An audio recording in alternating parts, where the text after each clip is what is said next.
Well, what's going on out there in YouTube land? Oh, looks like Snook is in there. If you're still in there, just a little early.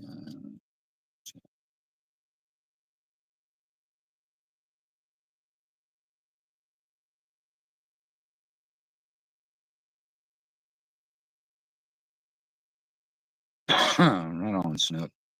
Uh, Yeah, well, I was getting bored, so I decided to come on a little earlier. I got uh,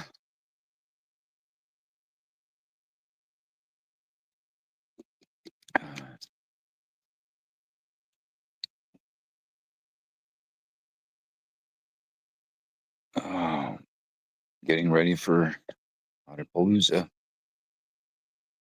Getting ready for Autopalooza. It's gonna be good. It'll be fun.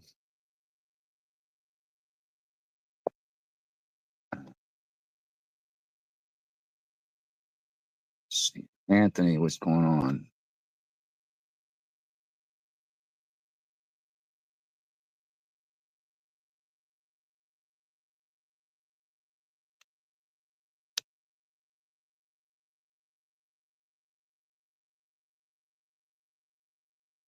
All right.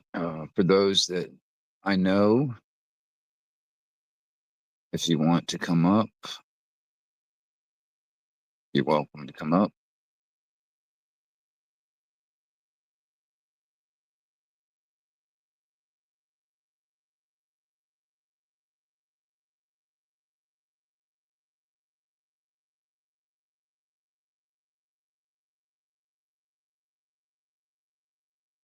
Chilling out. Well, look at you. I jumped right up. There you go. You came on earlier. That was nice. I'm sure it wasn't for me, but thank you anyway. No, it wasn't. It was just because I was getting bored and I was like, ah, shit, I set that thing too damn late. I was like, well, fuck, I'll go ahead and up the team a little bit, you You know. couldn't have lied. Yeah, I did it just for you because you're so sweet. Yeah, I did it just for you. So yeah, Yeah, okay, but you're I not. I didn't even see. I wasn't even reading the chat until just now, so I didn't know anything about it. No, that's okay. I shared you out in Indy's Discord. Right on. How are Uh, you doing? I'm all right. You know, I'm looking forward to Autopalooza, man. Autopalooza. Okay, where's Oh, that and when is that? it'll be Saturday, I think, but tomorrow. See, Joe Cool is coming down from Chicago, and we're supposed to be meeting up sometime tomorrow evening, and then we're gonna go. It's at John Felix's house, which is in Pensacola, and Oh, okay. yeah, we're gonna go over there. Joe's got a motel already set up for the 17th and the 18th. Cool. So, sometime tomorrow evening or something like that, we'll meet up or something, and then and then I'll me and him will go to the meetup on Saturday sometime, and I and thought you it just said it was Saturday night. no Saturday, no Friday night is when Saturday. we're gonna it's gonna start early Saturday morning, Oh, probably okay. all day. Kind of like a there's gonna be a cookout and all kinds of stuff. So I mean, And what exactly is it?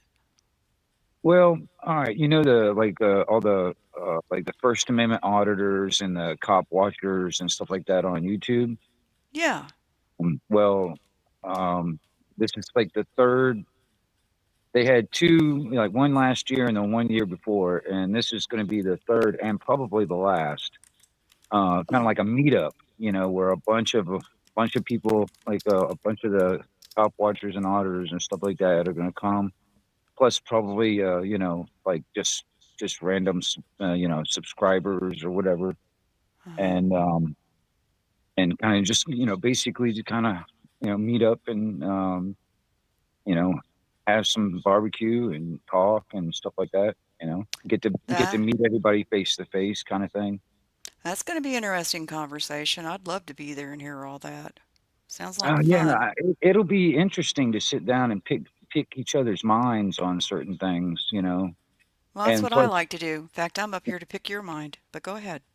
yeah, I mean, Where do the autos come in and with the Palooza? audit, like audit. You know, personal Audit. I audit. thought you were saying auto, and I was wondering where No, the cars were. no, audit palooza. That's what it is. Audit Palooza. I saw Joe in your comments a couple nights ago, or whenever you were on it a couple nights ago, commenting that he was going to come pick you up and take you. That's really nice. Well, no, actually, he's coming down from Chicago, and we're going to be taking my truck to the meetup Hmm. because he plans on getting drunk. So I'll be the designated driver. Oh, I don't think I've ever heard you drunk. I'm not. I don't drink. I don't drink alcohol. I So thought you drank beer. no, no. But Oh, we're definitely going to get fucking high as hell, though. I can tell you that. But oh, okay. yeah, I don't drink. But Joe last year he didn't drink all that much at all. And this Mm. year he's like, fuck it, man. I am going to get fucking drunk, So I was like, I don't care, man. I'll be the designated driver. I don't drink, so that'd be fine, you Well, know. no wonder I've never heard you drunk. Yeah, I don't drink. Yeah.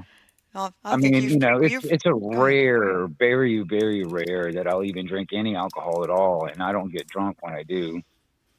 I'll sit down maybe once maybe once, ma- not, very rarely once a year, maybe once every 2 years or something like that. I might drink some wine or something like that. Mm, But other than that, I don't drink. Alcohol and me don't get along. So mm. I know you've heard me warm and fuzzy on indies. yeah. Well, I don't drink alcohol. I don't drink Oh, whiskey anymore. Very, very rarely. And I may drink one beer every 2 weeks now. yeah. But I don't go on panels if I even drink. Well, yeah, I do drink one beer and go on a panel. But that doesn't really affect me. I just like the taste of Coors Light. So I've definitely cut back on my drinking. I would go back and look at myself on Indy's panel when I was drinking, and it just wasn't good. I didn't like how I was. Well, and like I said, me and alcohol don't get along, so I stay away from it. Are you a mean Like I said, drunk? I mean, no, it's not a drug that agrees with me. So, Oh, uh, okay. I did when I was younger. When I was younger, actually, before I even turned 21, man, um, I used to party with Jack, Jim, and Evan all the time.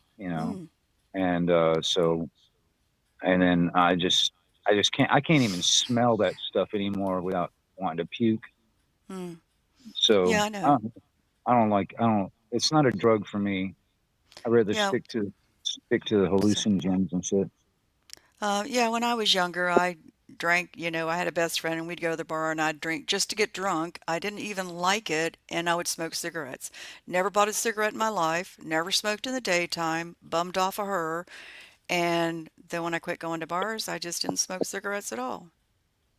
Yeah, I've worked in many bars through my life, and even when I was young, before I turned 21, I used to work at different bars, and I used to, uh, party with some of the waitresses and shit, and we'd go back and play quarters and stuff like that. I mean, so I Hmm. was like, but You had some good times. I had good times. I just wish, and I would have to get up at like at 7 in the morning to go to work, and I'd still be drunk and go to work drunk. It was just terrible. I don't know why I abused myself that way. It wasn't good. And I had a couple blackouts, so that was even worse. I drove home, blacked out, didn't even know how I got home. you know, well, I So mean, glad I didn't hurt anybody. it'll be fun. It'll be fun though. I mean, I'm kind of there's a few people, including Joe. I mean, I haven't met Joe face to face yet, but we've been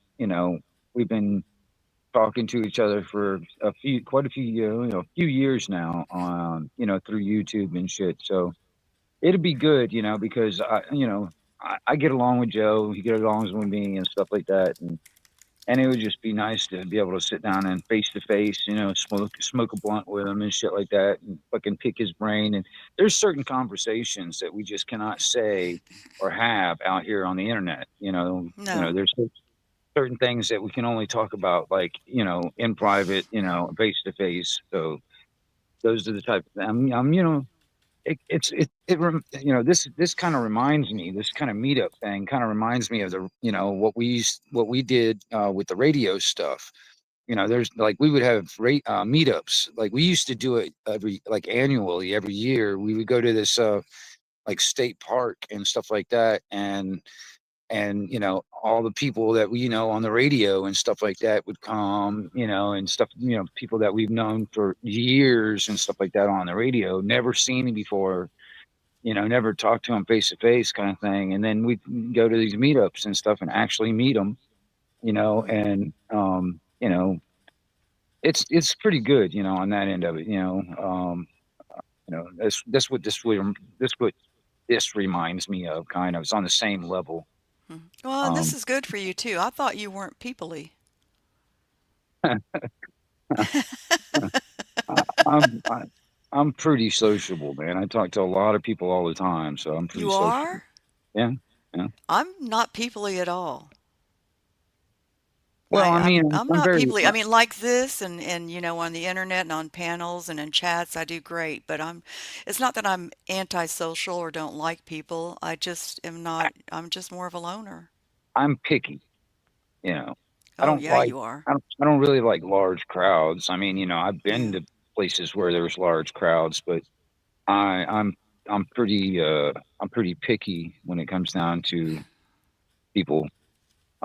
And I am kind of a loner in some ways. Hmm. And that's the thing about people that are loners, that it's like they're you got to be careful with people like that, because they can drop you in a drop of a hat, if you fuck them over. So Yeah, but you're going to be around people that you have things in common with, and that makes the difference.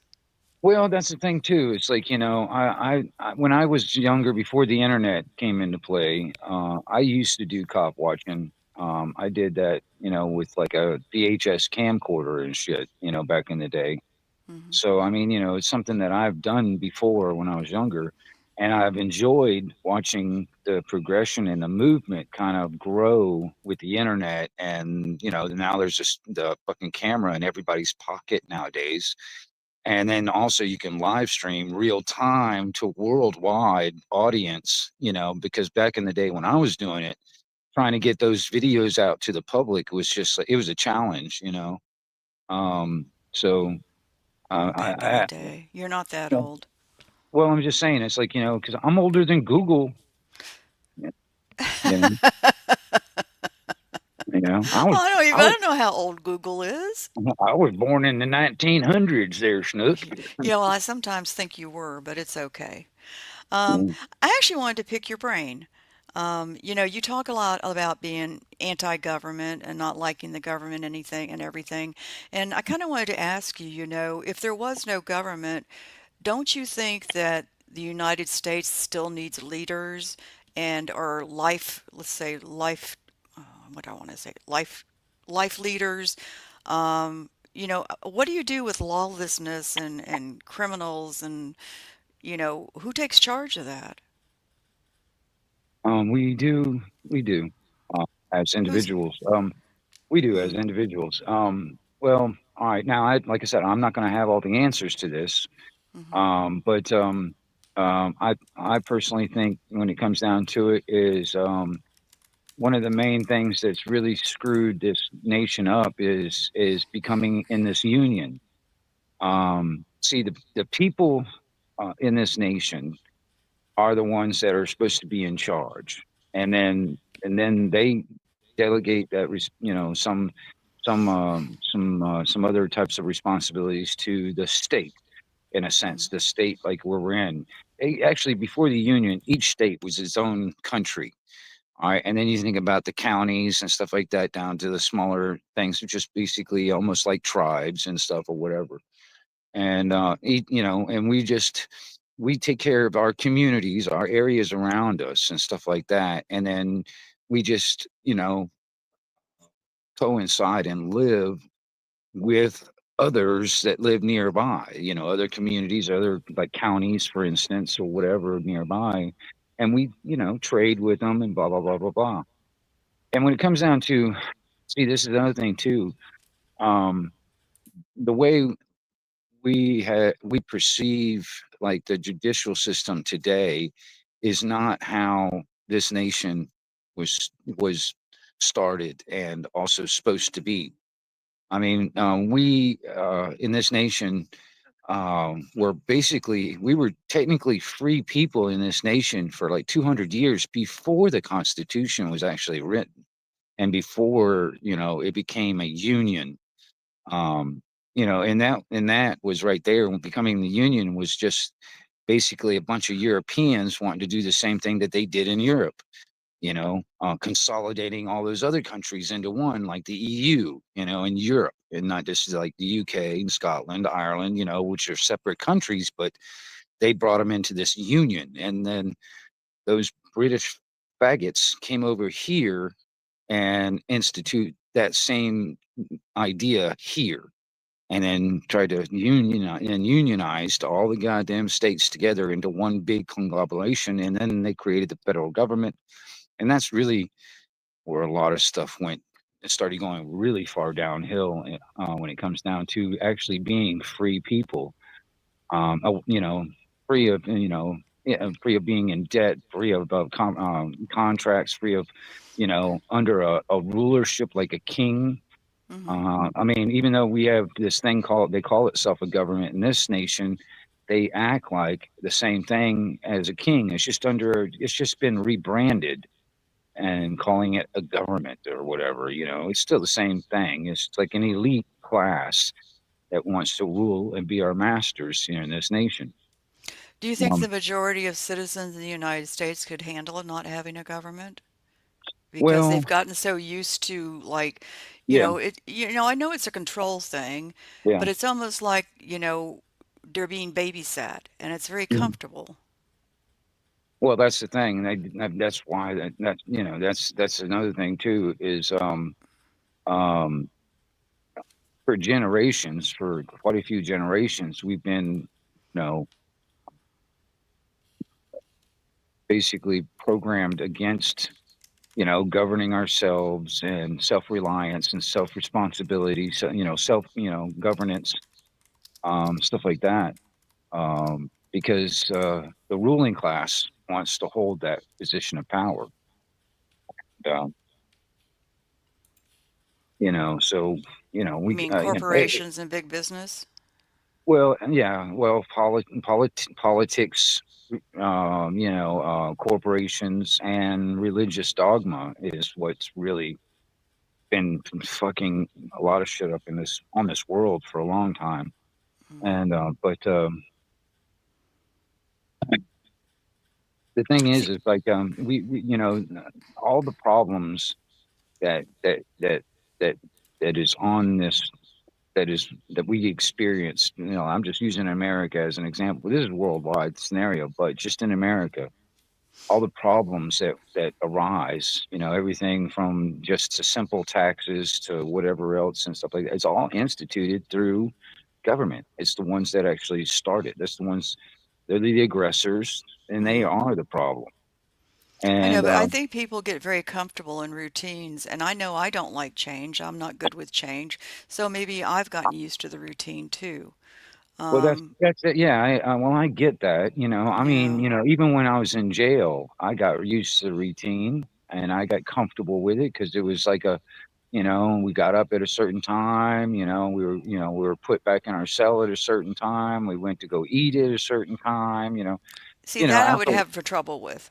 well, like I said, it's a routine, Yeah, it is a and routine. it's the same thing that we are now. It's like an open air prison. You're just not chained onto a ball, and you're not locked into a except other than the system is really the prison that we're living in. Hmm. It's not necessarily a box; it's a system, uh, and it's all controlled through contract. Hmm. Um, Because I mean, right off the bat, you're entered into a contract at birth with this birth certificate, and you're um, required to obey the terms of the contract. See, You I know, have a problem with your birth certificate theory because I think, I have a birth certificate that proves that that's my name and that I was Well, born and that was my name given to me at birth. So I'm kind of proud well, of my birth certificate. well, that's the thing. It's not your name. It's actually your name doesn't have all capital letters. That's the true. When you write your signature, do you write your name in all capital letters? No, but now I'm going to have to look at my Right. birth certificate and see if it's in all capital letters. What does Yeah, that yeah, mean? yeah, your birth certificate, your social security card, every bill that you get, everything that comes in from like a any kind of thing you get from like the state or the county, everything will have your all capital letter name. I Because- disagree with that. Okay, I well, get bills and they're not in capital letters. I double check. Also Well, look on your I driver's will. license. I mean, I Also look pay. on, Okay, also look at your well, driver's license. I can't look Driver's right now. license. Oh, yeah, I Oh, will. Actually, property taxes, I pay property taxes now and home mhm. insurance. That will And be in all capital letter name also. okay, my credit card is in all capital letters. Hmm. I'm Yeah. looking at my driver's license. Gee, Yeah. I look good. I don't look like a mugshot. It's the first time it's not a mugshot picture. Okay, yeah, it is. It's in all capital letters. So is my address. Right. Everything on it is. Okay, Well, and so what does that mean? that is the straw man. All right. That is the corporation that the government created with the birth certificate. All right. See what it is. See, technically, all right. When your mom applies for the and for this birth certificate and signs you over, that Hmm. in the government's eyes, they are your mother basically has signed you over to the government as a dead child. You are a dead child I in don't the government's understand that. eyes. I Well, just in don't the government's eye, understand that. I know it's kind of that's the reason why more people don't really um, really understand it because it's done that way for a purpose. It's like hidden contracts, hidden obligations that because of that um, that's the reason why they can do things to us, stuff like that. Like it's like on your driver's license, for instance. That's a hidden contract that you actually entered into with the government, and you have to abide by the rules and regulations of that or that terms of that contract, Mm. right? And But how can I be declared a dead child if I was born living? And well, I'm that's still alive. because the government doesn't recognize you as the living being. That's why they've changed your name to the all capital letters. Because if you Hmm. actually know grammar, nothing, no pronoun, no nothing like that actually exists. It's a fiction that if it's in all capital letters. You're the living, breathing blood woman, but Hmm. you do not sign your name. Your signature is not in all capital letters. It might start with a capital letter and then the rest in Yeah. lowercase. Well, that's Yeah. your living signature, right? Hmm. And what they have done since the creation of it, they've hoodwinked and convinced all of us that our the living person that you are is the same as that fiction that the government created with the birth certificate, right? Because the government really has no jurisdiction over the living. They only have jurisdiction over the dead, which is that fiction, that all capital letter name. That's the only thing they have jurisdiction over. So they want you to believe that you are one and the same. And Well, I'm not confused. well, I'm just I think saying, you're yeah. explaining it fine. It's just that I'm not getting the gist of it. Well, that's it's done that way on purpose because that's how they've hoodwinked all of us. And I mean, I put it this way: in contract law, all Mm. parties have to be aware and of all the contract and the terms and all that stuff. Hmm. Technically, when you were born and your mother signed the birth certificate, That was a contract that that you were entered into that you have no knowledge of. So technically, it's actually a fraud, and it should be null and void altogether because you were an infant when that happened. So you So think that there should never be any birth certificates?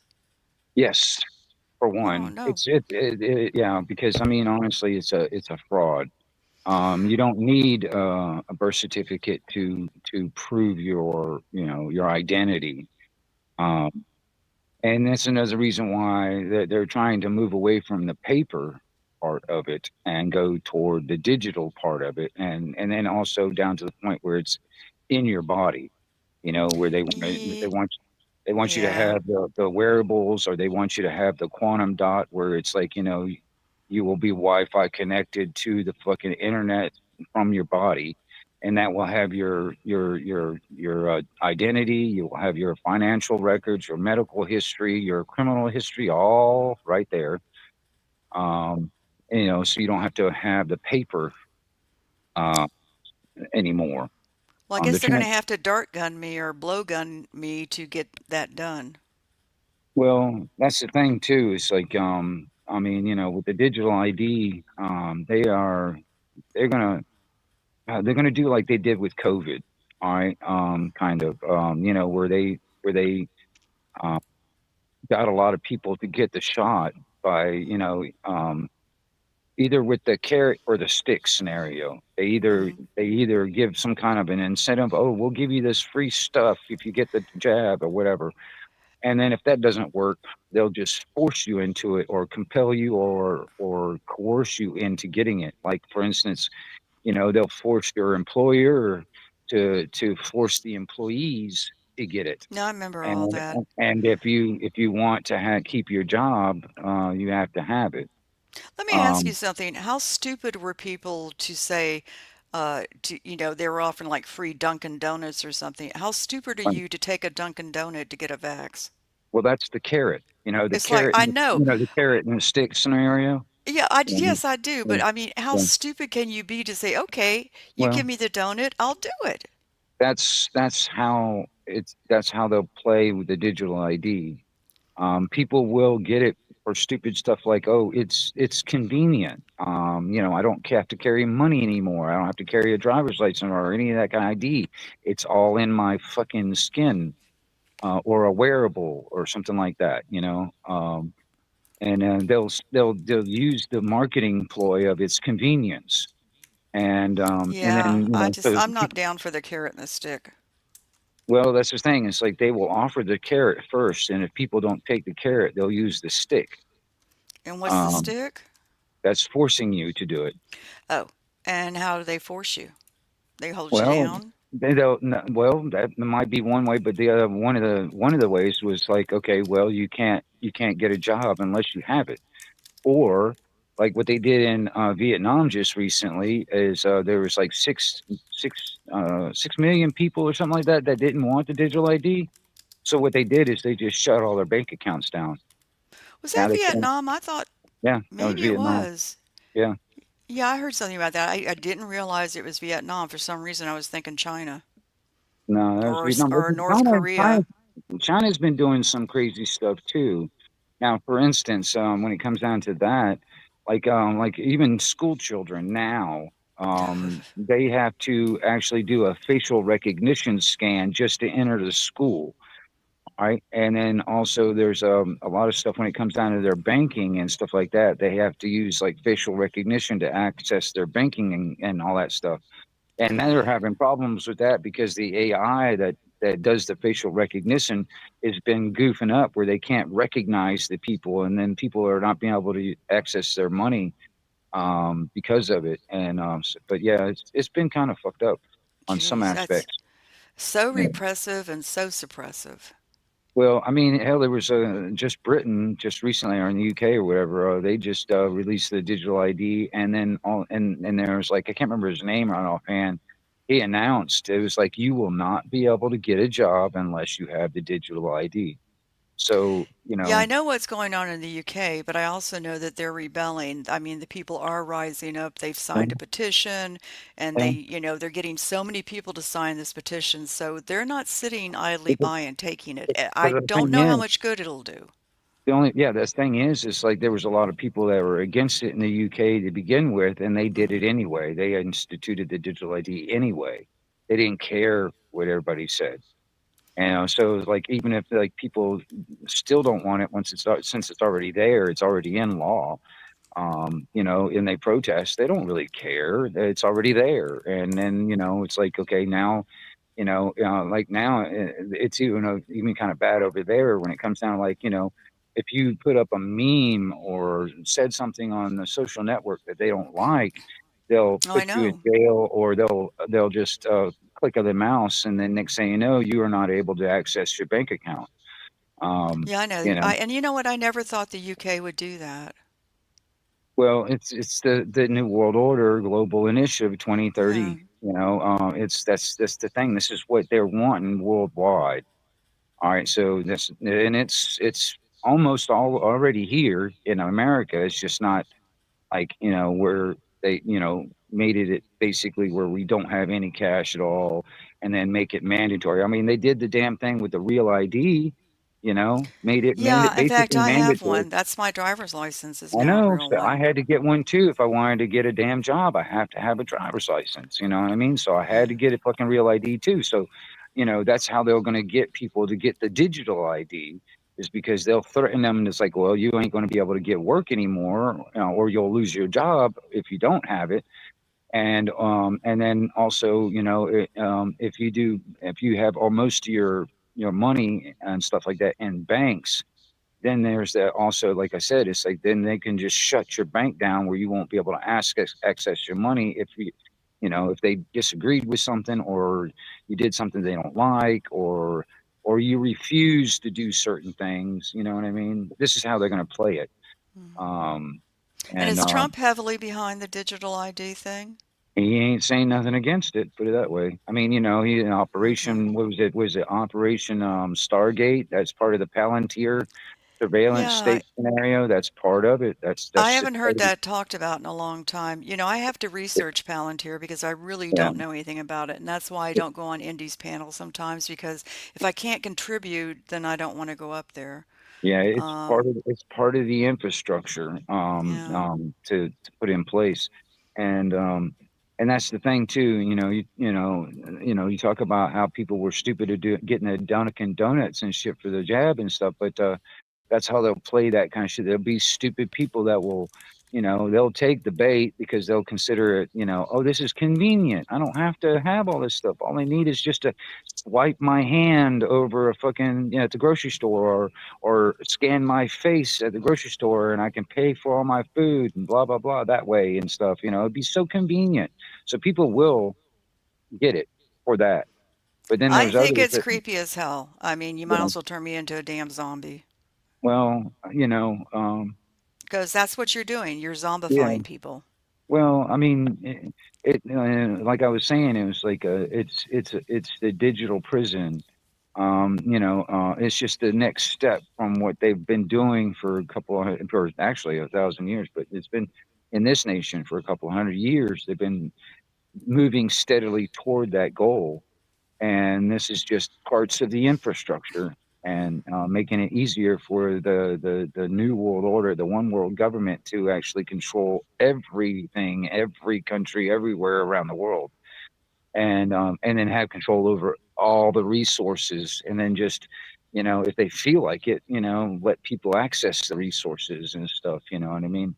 Um, Yeah, I find it all very alarming, talking about AI doctors, that will do this and do that. yeah, Yeah, and actually, and the fact, and also the, they're putting the AI, go through drive through places now, and they have the AI person that you can talk to and order food, and that's putting everybody out of jobs. yeah. It's just, I don't like AI. I don't like it at all. I can see artists using it sometimes for videos, but it's being used so much, it takes your brain, it takes the creativity out of your mind. So what are you doing? You're relying on AI. You're not thinking for yourself. Yeah. Well, what was it? Gosh.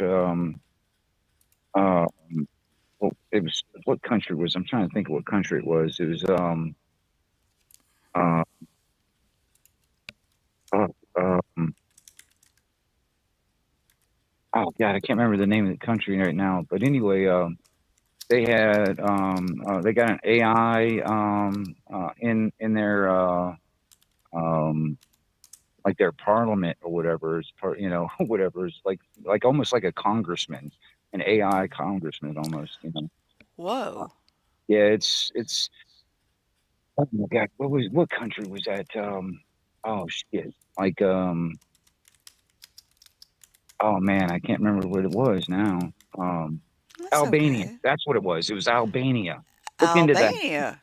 Yeah, look into that. Albania, the AI government official or some shit like that. I don't know what you would type it in as, but it's in Albania. That's what it was. But yeah, they had some crazy stuff going on just recently because of that. Um, But because I that's think, kind of a non-country. Why the heck are they using AI? what do you mean it's a non-country? It's a country just like any other country, you know? It's not one you hardly ever hear about. Yeah, well, I'm just saying it's kind of a non-important country. I can't imagine why. I don't know. Maybe I'm not making sense. It just doesn't make but sense you to got me to that they're doing understand that. it's part of the infrastructure. It's another way of like, there's another thing too. It's like, if you ever notice like some of these out of the way countries or even some of the ones countries that are, like Europe, that they roll this stuff out as a test, because honestly, I think the ultimate goal is to get America. And, well, they got to have all the Oh, yeah, I kinks do worked too. out. They got to have all the kinks worked out, so they try it out and do all this stuff in other countries. And, you know, eventually it will be here. Next thing you know, I mean, if this keeps on going in this direction, you'll start seeing AI as part of the government or AI judges. So you'll go to court for like a traffic ticket, and it won't be an actual judge; it'll be an AI doing it. Um, you know, that's the route they're going. Put it that way. You know. I can't stand AI. Replacing humans with AI is inhuman. Yeah, It's a exactly. crime. Well, It's a crime against humanity. it is. I mean, but who's going to do anything about it? See, that's the thing. It's like, you can't expect government to fix government. You can't expect government to punish government because government, when it investigates itself, it'll always find there was no wrongdoing. So, Yeah, because it's who's government doing it. Why are they going to right? punish themselves? So how They're do making you the money. how do you yeah, they're the mafia running everything pretty much because Yeah. that's basically how they operate like a mafia. All governments around the world operate that way. And I mean honestly, if I was to relate it to a TV show, I mean it's like Game of Thrones. I mean that's basically what it is. It's like we're just living in a real life real world Game of Thrones type of thing. Hmm. If is there any government, I know you're very smart. You don't know everything, but you are very smart. You pick up on a lot of things. Is there any government in any country in the world that is a good government? Or are they all just really bad? Well, I no, I don't think any of them are any good. I think Hmm. they're all in cahoots with each other to achieve the one world government. And I mean, if you actually look at all governments, I mean, I don't know of any government around the world that's not, pretty much into which okay, a democracy is basically the slippery slope to socialism. It's just basically the precursor of socialism. And socialism is the precursor of Marxism, fascism, Leninism, and communism. Hmm. Right? And every other country around the world is a form of socialism or communism. There's Just wonder if there there was is any government that's really out there for the people and not out there so much from themselves? well, personally, I don't think there is, but I mean, Yeah, probably not. there might be somebody in the chat that might have a different view on that, but I don't know. I don't think there is.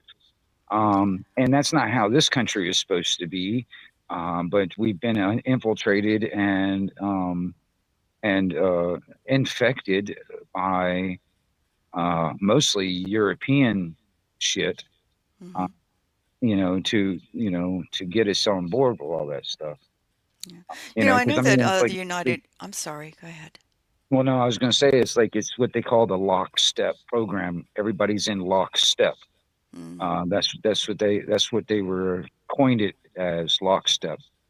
If you look that stuff up too, it goes along with Agenda 2030, which is also the evolution of that would be what they call America 2050. And these are the initiatives. If you actually look at that, what they want to do, and what their goals are, you'll understand more about what this means. Yeah, I know And, that the United Kingdom, I mean, they have their king and queen, but they're just figureheads. They don't actually rule, Parliament rules. That's my understanding. And there's other countries that have king and queens, but now I'm wondering if they have a government or if the kings and queens actually do rule and they are the government. It kind of makes well, me I mean, question those. like in like London, for instance. Okay, you got the kings there. All right, they are really what's and the rulers and stuff, but um, they're more like just like a ceremonial scenario. Yeah, The ones that really do like pass all the laws are like what we have in here in America. It's what they call Parliament, yeah, I know. and That's what I said. they're the ones that actually sit down. They're like the politicians and stuff like that. But the ones that are the actually are in control, that Hmm.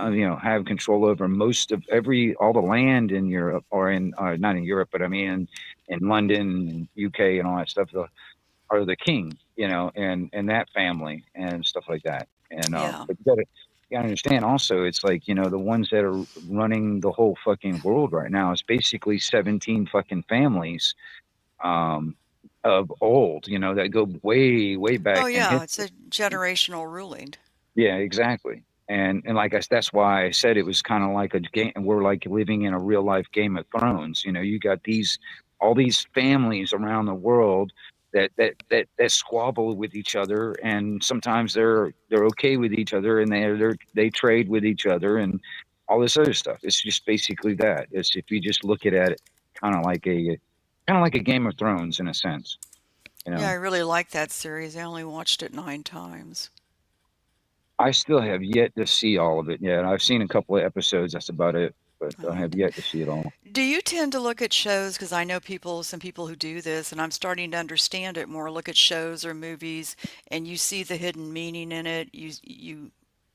Do you ever do that? Yeah, yeah, yeah, Because I yeah. used to just look at movies, and I look at movies on YouTube with ads, and of course the ones I watch are like girly movies or funny movies or whatever. But I'm starting to think about the more serious ones do have deeper meanings to them, and my mind is opening up more. I'll put it that way, Well, which is a good thing. I guess in some ways you can almost. I mean, I hate using this term because it's kind of, but it's like that predictive programming scenario. It's Hmm. basically showing, through a movie, or it's almost like plausible deniability in a way. They basically have to notify everybody what they're wanting to do. All right, because then in their view, they have to at least notify everybody what they're going to do, because if they don't, bad karma comes back on them, that kind of thing, or whatever. All right, so one of the ways that they notify people is through, like, movies and TV shows and stuff like that, and with symbolism, and also, and all that stuff, whatever. And then the plausible deniability comes into play. It's like, then they can start calling people conspiracy theorists. That's just a conspiracy theory. That's just a movie. That's not real life. That's plausible deniability. um you know But but who is that's putting all exactly those hidden meanings in the movies? the Is ones that, that the government? you think about who's actually funding Hollywood. Who's funding Hollywood? Yeah, you think about who's actually controlling Hollywood and what comes out of Hollywood, for instance. Who would you say is funding them? Well, you start following the money, you'll find out, Snook. Hmm. You start following the money. I mean, that's So, where it really is at. so you You think know. that part of the 17 families is also running Hollywood? Yeah, yeah, Okay. I'm yeah. not being sarcastic here. I would tend to agree It, with you. Like I because said, my mind is really opening up a lot more, and I have to thank Indy, I have to thank you for helping to open up my mind more, and I will say the Nut House has been opening up my mind more. well, you got to understand, like, okay, Hollywood and media and the news agencies, all that stuff. That is part of the propaganda and programming tentacle of their whole process. That Hmm. is not who is running the shit. That just happens to be what that's the hammer that they use to get things going. Hmm. Because the tippy top scenario is part of it. They're they got three things that there's basically their goal is control, profit, and what was the other one? There's another one I can't remember right offhand. Deniability. No, oh, I just saw a shooting star. Goody. You've also helped to open my mind up, Wings, so thank you. Well, and me and Indy has talked about this before. It's like sometimes, for me, I've even thought about this for myself. For me, like now I've been talking about a lot of this stuff for probably 30 years. All right. Hmm. But the thing is like, I've been, aware and trying to modify my delivery because, sometimes I tend to cuss a lot, you know. Oh, So well, I don't some care if you people, cuss. That's up to you. they get really turned off when they start hearing foul language. Hmm. All right, so it doesn't matter if I'm giving you some life and death information that you need to know about. Some people, once they hear some of that foul language, they just shut their ears off and they won't hear any more of it. Hmm. So, If you don't rant at me and swear at the same time, I'm it, okay with it. But the well, see, swearing, that's like just because I don't swear, I don't care if anybody else swears. It doesn't bother right. me. Well, there are people out there that got tender ears and they won't listen to any of it if it's got any kind of profanity in it. Well, you And know what when happens now is the profanity just kind of goes over my head and I'm listening to the words. right, It's and like I get it, that's not what I'm hearing. I'm hearing, what you're saying. I'm not hearing if you're swearing. right. Yeah, I think your delivery's gotten a lot better.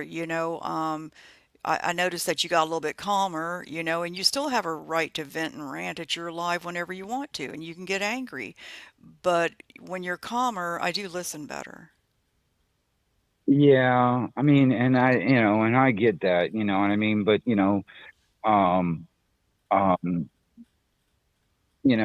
for me, I get there. I just saw another damn shooting star. What the fuck? Are we getting a meteor shower out here or something? I don't know. Now I'm jealous. I love meteor showers. Well, this one it wasn't in the same direction as the other one. It went in like an opposite direction. So I don't know what the fuck's going on. Do shooting, Anyway, are they, I just, just to divert for a second, can you see shooting stars better than you can meteor showers? yeah, I guess I don't know. I mean, Because, when I see it, like for instance, okay, when I see a shooting star, it's just basically like a streak across the sky, right? That's what I call a shooting star. It's just like you see a okay. streak, just a all of a sudden streak across the sky. That's what I call a shooting star. All right. Now, a meteor shower, it would be a bunch of those at the same time, or something like that. That would be a meteor shower because you would have like multiple meteors coming down at the same time in the atmosphere, and you would see that trail behind them. So it'd be like multiple of them at the same time. Okay, I But don't I'm see saying, that. I don't see the trail. I see just little white blips all of a sudden. when I'm seeing, like the shooting So, star scenario to me is just like that one little, it's just one like a streak, like that tail behind it, and it's just like one streak, and then I don't know. That's what I would call a shooting star, but I don't know. okay. But Usually when they seeing, say there's a meteor shower, I go stand out and look and you have to be real fast. I see little white blips all over the sky. I don't really see the tails or trails, Yeah, yeah. but it's exciting. And that's another thing too. I'm just I'm making some kind of crazy fucking crazy talk here, but I guess that since the government's been shut down, they haven't been spraying the skies because it's been really clear for the past couple of days, man. I've heard people in other states say the same thing. I mean, In fact, in a number of states, they're saying, like in Texas and other states, that they have not been seeing any chemtrails. I haven't Isn't that seen none. delightful? I haven't It- seen none for the past couple of days anyway. It's wonderful, isn't it? It's been really clear. Like today, it was just no clouds at all. I mean, the past few nights, it's been really clear out. I mean, I got nothing but the fire right now into as light pollution, so I can see the Milky Way pretty damn easy. You said Uh, that the other night. I'm not coming down on you, you understand, for when you come on here and you want to do your venting. I think it's healthy to vent.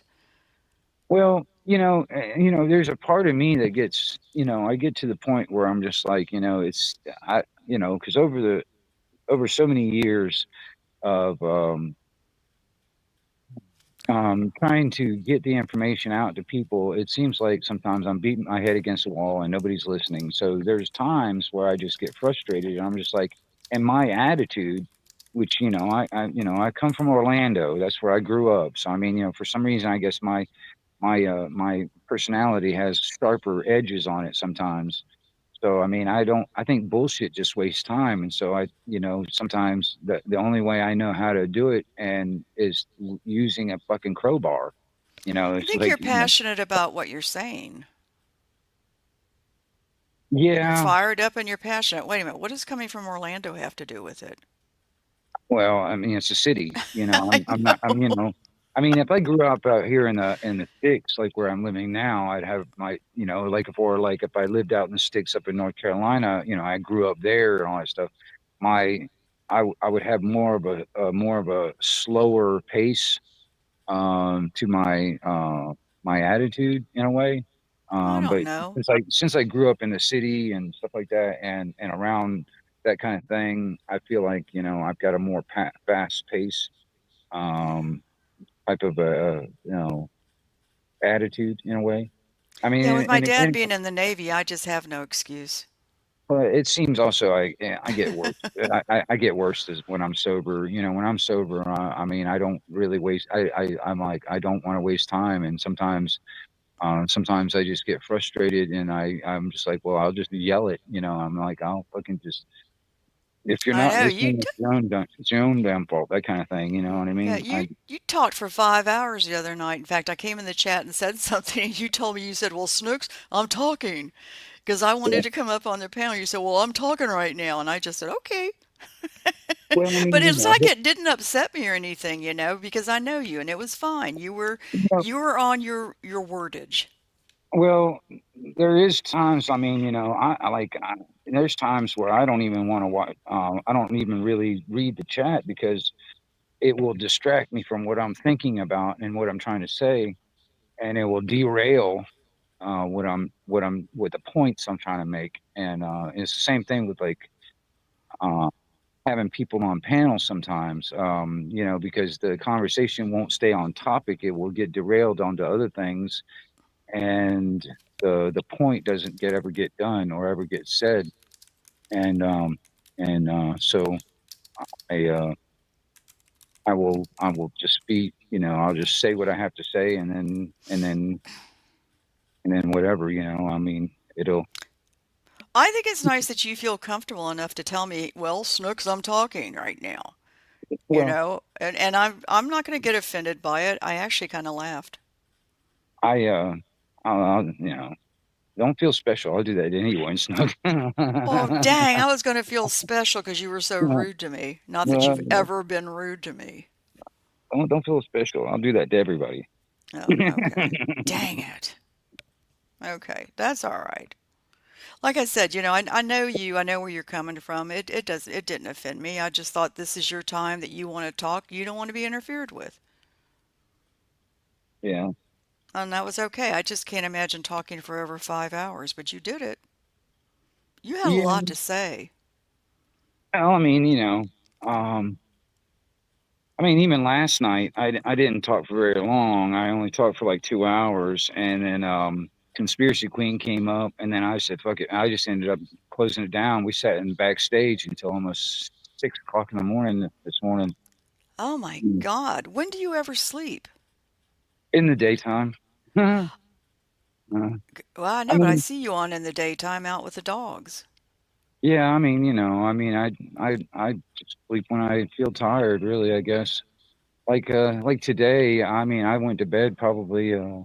I don't know, about an hour before the sun goes down, and then I got up a little while ago. I don't know, probably about a couple hours ago or something like that. And So you don't need much sleep. well, I do it. I don't. It's not like I. Well, I mean, I like to have 6 hours or something like that of sleep. You know what I mean? But sometimes I do like a few hours, 4 hours, and then I do another 4 hours later on. I don't know, something like that sometimes. But I enjoy sleep because I enjoy my dreams. You seem to have some vivid ones. Yeah, I was having another one, and I don't know why lately it's been about fucking drugs and shit. Because I was like,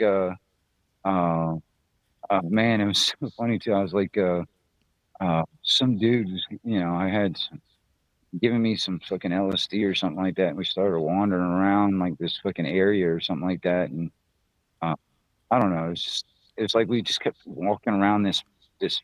I don't know. I wouldn't even call it a town or not. I don't know. It's just some place, and and interacting with different people and all this other stuff. It was a weird one. Do It's you like I always don't remember your dreams? no, not always. I don't. I don't remember any of my dreams. I've remembered two of my dreams in a Well, number of years. well, I mean, um, and I've said this Three. before. I've said this before. It's like pot, marijuana to me is like a dream suppressant. So when I smoke, I don't remember any of them. It's like sometimes I don't even think I have dreams or whatever, but I don't ever remember them. But when Oh. I'm sober, and I've been sober for a while now, for like a couple of years now, pretty Okay, much. when you say sober, do you mean that you're not smoking weed anymore? Yeah, Oh, yeah. okay. So you only Well, use hallucinogens. I love hallucinogens. Well, marijuana is a hallucinogenic. It's technically a mild hallucinogen. Uh, but Okay, I've never hallucinated on it, but well, I mean, it's classified. It's classified under the FDA. It's classified as a mild hallucinogen. But yeah, really? yeah. I didn't know that. That's why it's a schedule. Was a Schedule 1 fucking drug or some shit like that? I don't know. No, I didn't know that. Yeah, Yeah, I don't like hallucinogenics. I don't mind I'm, edibles, but I I enjoy. mean, I don't mind. I don't like hallucinogenics. I don't like I'm, not being in control. I'm in complete control. I mean, but that's the thing too. It's like, but I don't really. I haven't had like stuff like LSD or anything like that in probably over 20 years. So I mean, Yeah. but it's not something I get a hold of all that often anymore. Yeah, I But never had a good trip. oh, Tried I've it always, 5 times, I've never never, had a good one. I've never had a bad one. Yeah. Well, and I've heard many people say that, they've had good ones. Were you always with people when you did it? No, not always, not Yeah. always. See, I Yeah, was alone and wandering around downtown Orlando, and that's and probably why they were not good ones. I used to do that. I used to do it alone too, and walk around town and just basically let the wind just blow me around the town. It's like wherever the wind was going, that's where I would end up. You know what I Mm. mean? That's how it was. Well, maybe It's it like relaxed you more, and I just was not relaxed at all. I didn't. Yeah, I always had a. I've never had a bad one. Mm. Because I Oh, don't go lucky. in it. I don't go into it with the mental state of I'm like trying to get fucked up. I go into it to more like I'm trying to communicate with the spirit realm. I go in with Oh. with that mentality in a sense. Well, So I kind of I don't so I don't know. I kind my mind state is in a different place than I guess most people's when well, it that comes could down have a to it. lot to do with it. If you're going in with a certain mindset, that'd be different. I just did it because it was given to me and I didn't even think about it. Yeah. Well, It was um, just a time to do it. Yeah, I used to, I used to do a lot of stuff with a lot of other people and stuff.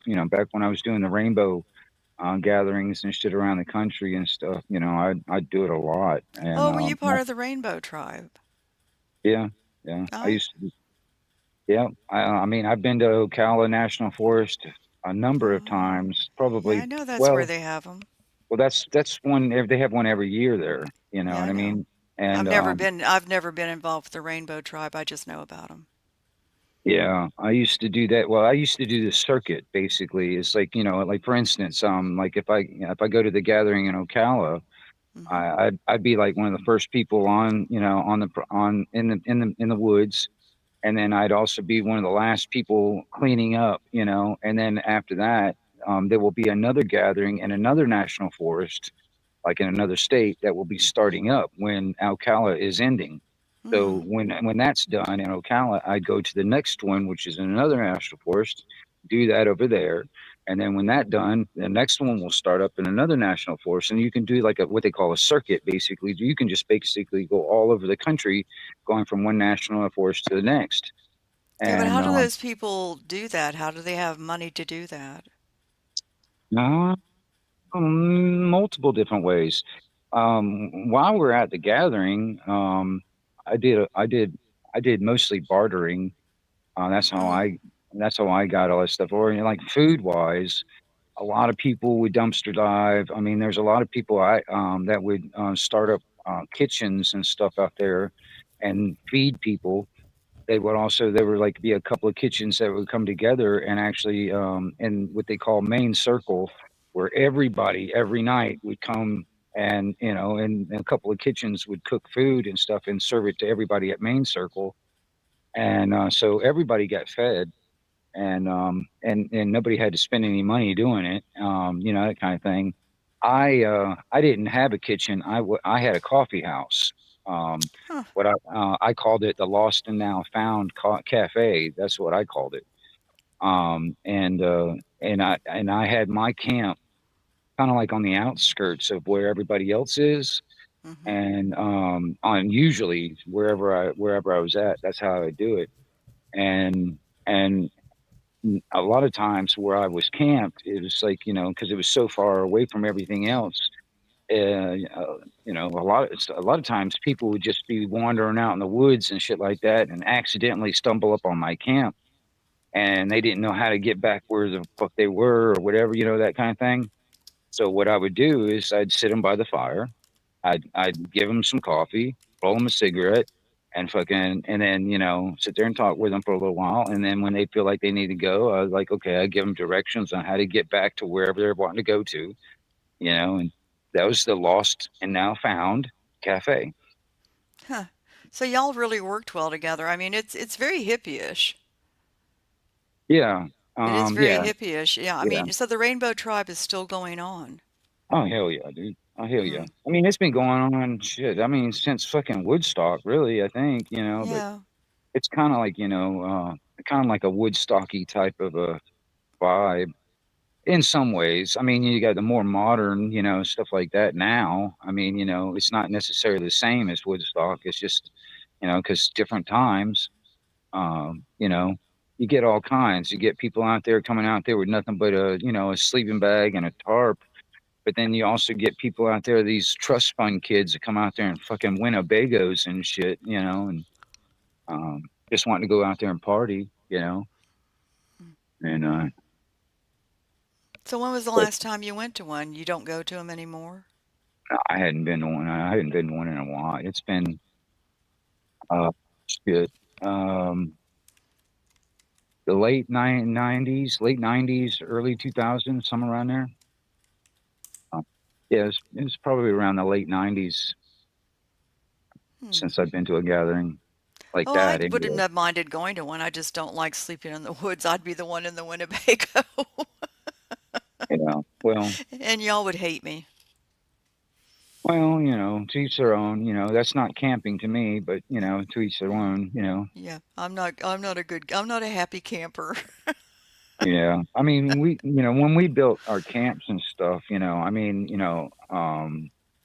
mean, it was like living in the fucking 1400s and shit. We would take natural fucking shit around, from that we find around the woods and stuff like that. We build, like stoves and ovens and Hmm. big, whole camps and shit. And then when the gathering is shutting down or over with, when they got cleanup, which is what we call cleanup, is that last week or two right after everything, the gathering is shut down, everybody cleans everything up. So there's nothing in the national forest showing that we were even there. you Oh, know that's um, good. I mean, it'd take about a week or two, and there would be quite a few people that would stay behind for cleanup.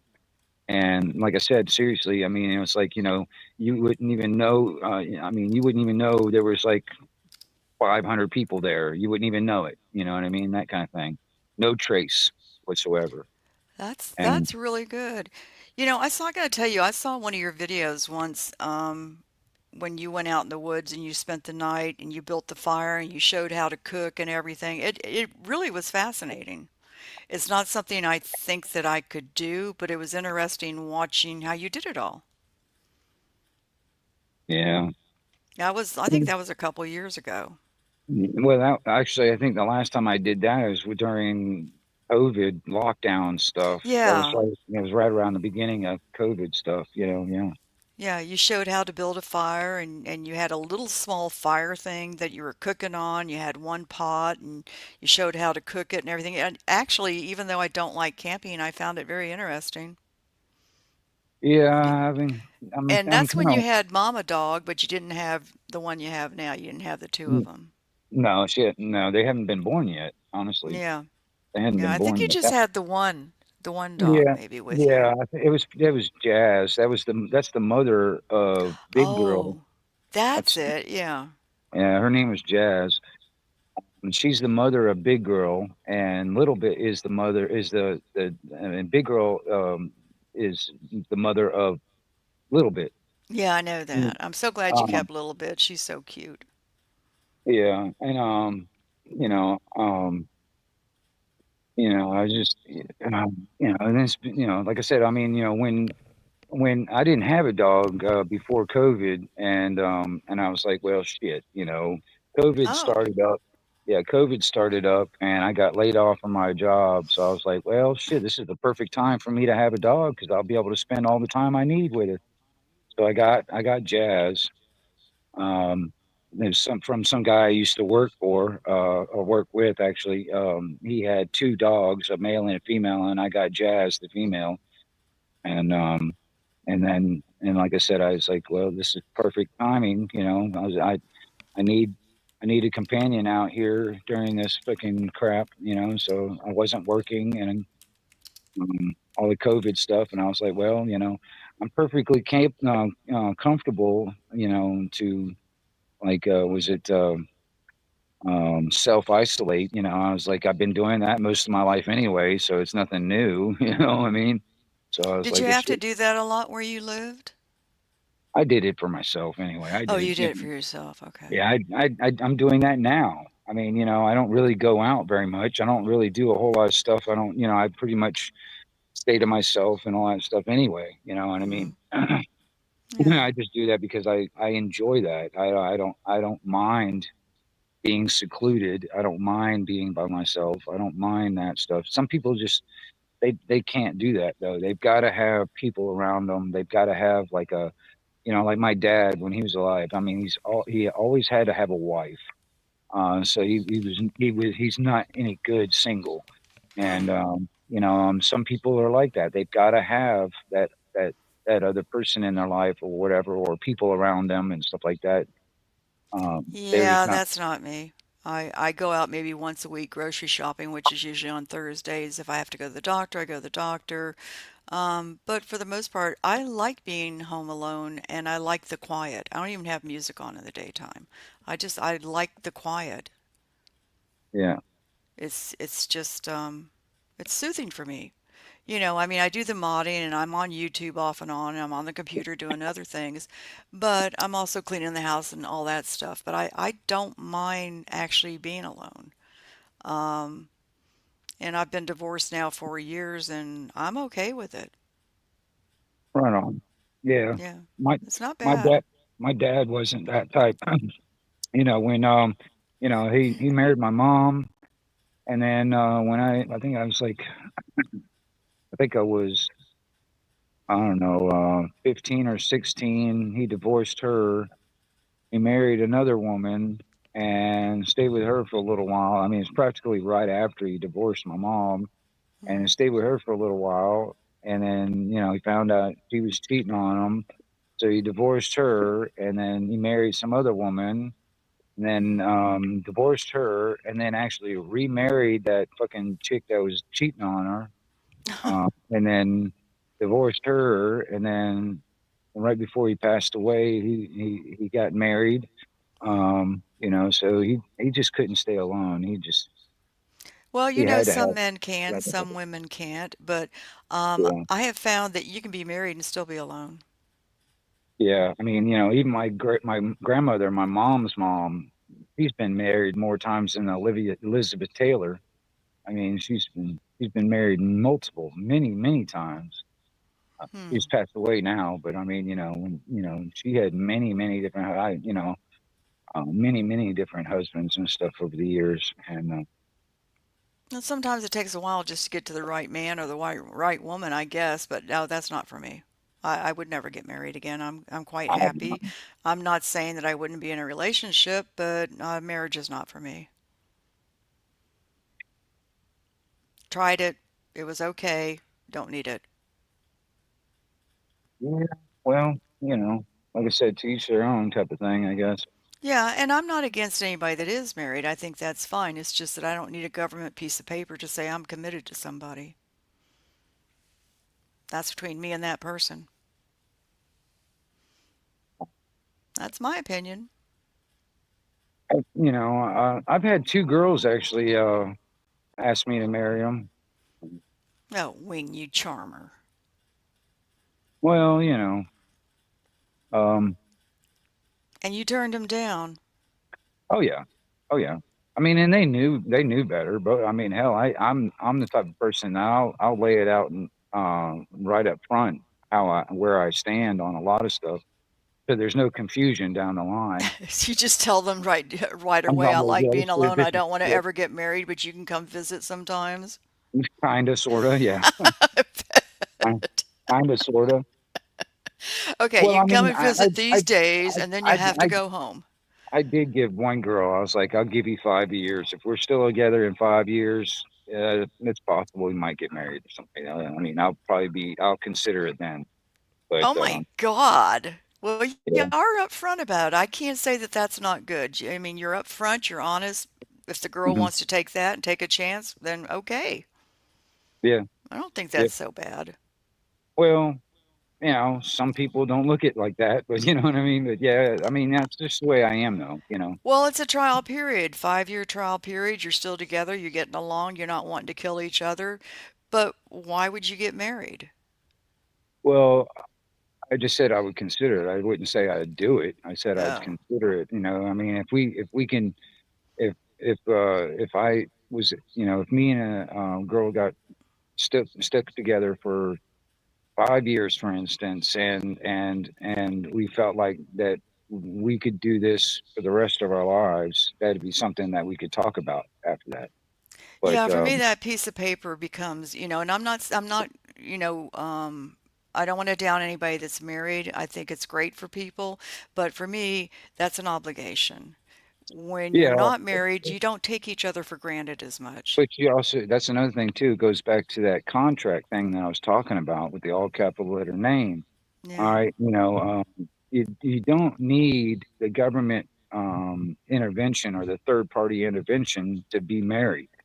All Yeah, right, that's what I feel. people have been getting married for thousands of years without a third party government entity involved. All right, and when you get it, have you ever read the fine print on a marriage license? I mean, Nope. there's obligations that has to be, that's part of the contract. That's what it is. It's a contract, and it's the Oh yeah, same it thing. definitely is. It's the same thing with like the birth certificate and social security card. It's the contract. It's the same thing. It's a government contract, and it has its benefits, but it also has its rules, regulations, and obligations also. Well, a lot of people get married and they think, well, if it doesn't work out, I can divorce. And divorce is hell to go through. It's expensive. I've been through it. It's not fun at all. You can have a commitment ceremony. You don't take each other for granted so much. You don't assume that that person's going to always be there because you don't have that written piece of paper. And in my mind, I just feel that you tend to work harder at the relationship. Yeah, That's yeah. how I I feel mean, about I it. mean, yeah. I kind of agree. Also, I mean, um, and but this, the, it's just, I'm just detouring you all over the place, sorry. it's just one of them things. Yeah. But to each his own. Whatever any couple wants to do, that's their business. It's just the way I feel. Yeah. And it wasn't that the marriage was so bad all the time. There was a lot of good parts. Having been through it, I just don't feel I ever need it again. Right. Well, it'll take you 5 minutes to get married, but it could probably take you 5 years to get divorced. You know what I'm saying? Yeah, it took It'll two probably long it'll years it'll and a probably lot of cost, money. yeah, it'll cost you nothing to get married, but it'll cost you almost everything to get divorced. Yeah, it did. Yeah, I had to hire attorneys and he represented himself, so he got off very cheap, but not in the end. He didn't get off so cheap. And I had a good attorney. And I only went for what I felt I was owed. It wasn't like I was trying to screw him over. So it well, worked out okay. it's just one of them things, man. When it comes down to it, like I said, I try not to get myself into contracts and stuff like that unless I am the one that's making the contract and I have control over the contract and all that stuff and terms and all that stuff. When you Mm, get in with the government, any kind of thing with like a license or any of that stuff, these are contracts. But the government's the ones that create it. You were just the beneficiary. When the government creates it, they create all the terms, all the rules, regulations, obligations, punishments if you don't comply, all this other stuff. So, I mean, you don't really have control. You're just the beneficiary of that contract. Because I think in contract law, there's three different positions in contract law. You got the one that created it, and you got the secure party, and then you got the beneficiary. mm, And like for instance, the birth certificate, we are all in the beneficiary position, which is the worst position. So to really actually to get more of your freedom back, you have to actually, which I haven't done in my own life yet, but you have to actually transfer your position to the secure party of that, because you'll never be in the position of the creator, which was the government, uh, because they're the mm. ones that create the contract in the first place. But a secure party would be a better position than the beneficiary. How do you Because transfer yourself to that, and what is a secure party? you basically you have to it's a very confusing long process. I don't know how to explain it to you exactly. Okay. There's some people out there that could probably explain it better than I could. Hmm. Because I mean, if I could explain it good, I'd already be doing it, or actually being putting that myself in that position. Hmm. Um, because when they created the birth certificate, it actually created a trust at the same time, right, which is a Sestakade trust. I When you were born and that birth certificate was created, they put about $1 million, probably a little bit more, in this trust. And over your lifetime, that money in that trust grows, and also that is being traded on the international stock exchange. So that's the reason why they created it, is because the powers that be in Wall Street and all this other shit are making money off of you just existing through that Social Security. That's why Social Security and all that stuff. That's why you have that's a part of that. When it comes down to the birth certificate, Hmm. there are other entities making money off of you just being alive and existing. And when if you get into that secure party position, and you'll be able to access that money, and like for instance, like your utility bill and stuff like that, because technically, since we were off the gold standard, the fiat currency that we have today is a debt. So Hmm. technically, you can't pay anything because you can't pay a debt with a debt, right? So you would basically, you could use, basically do like a promissory note, like promise to pay, or like a kind of like what they call in, like, the like in the IRS tax fucking code and all that stuff, they call it setting it off. Like for instance, if I had access to my trust account, which is under the Social Security card and the birth certificate, and if Hmm. I could had access to the money that's in that, I can actually pay my utilities with that. I can pay all my medical bills or whatever with that. You know what I mean? Because it's under the straw man, that all capital letter name under that trust, and all those entities, like your utility bill, and any kind of like traffic tickets or any of that stuff that could be paid through that that trust and that straw man.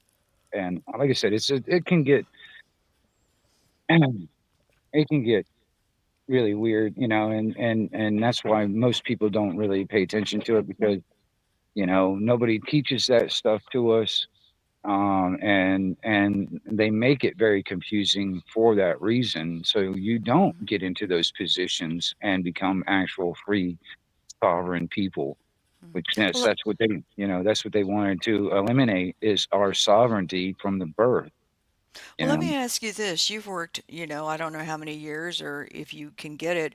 When you're old enough to get Social Security, will you get it? I don't know if there's going to be any money in there, dude. I mean, they've Yeah, been yeah, they've been dipping into Social Security and stuff like that, that's so, true. and honestly, um, when it doesn't matter. Okay, the way Social Security works, I work all my life and I put into Social Security. All right, well, that's not the money that I will get back. All right. Hmm. The money that I will be getting in, like when I get Social Security and stuff, the money I will be getting is actually the monies that my parents earned in their lifetime. All right. Hmm. The monies that I put into Social Security in my lifetime will pay for my next generation's Social Security. Oh, I All see right. what you're saying. That's how it works. That's how they Okay. that's how they do it. All right. So they've been dipping into our past generations monies and the Social Security thing. It's like, I don't know if there's going to even be anything in there. But I don't know. Okay. That's what a lot of people think too. I see that. But even then, on top of that, they're trying to raise the Social Security age up to 70. And quite honestly, the way I see it is they're just counting on people to die before the age of 70 so they don't have to pay any of that out anyway. They are?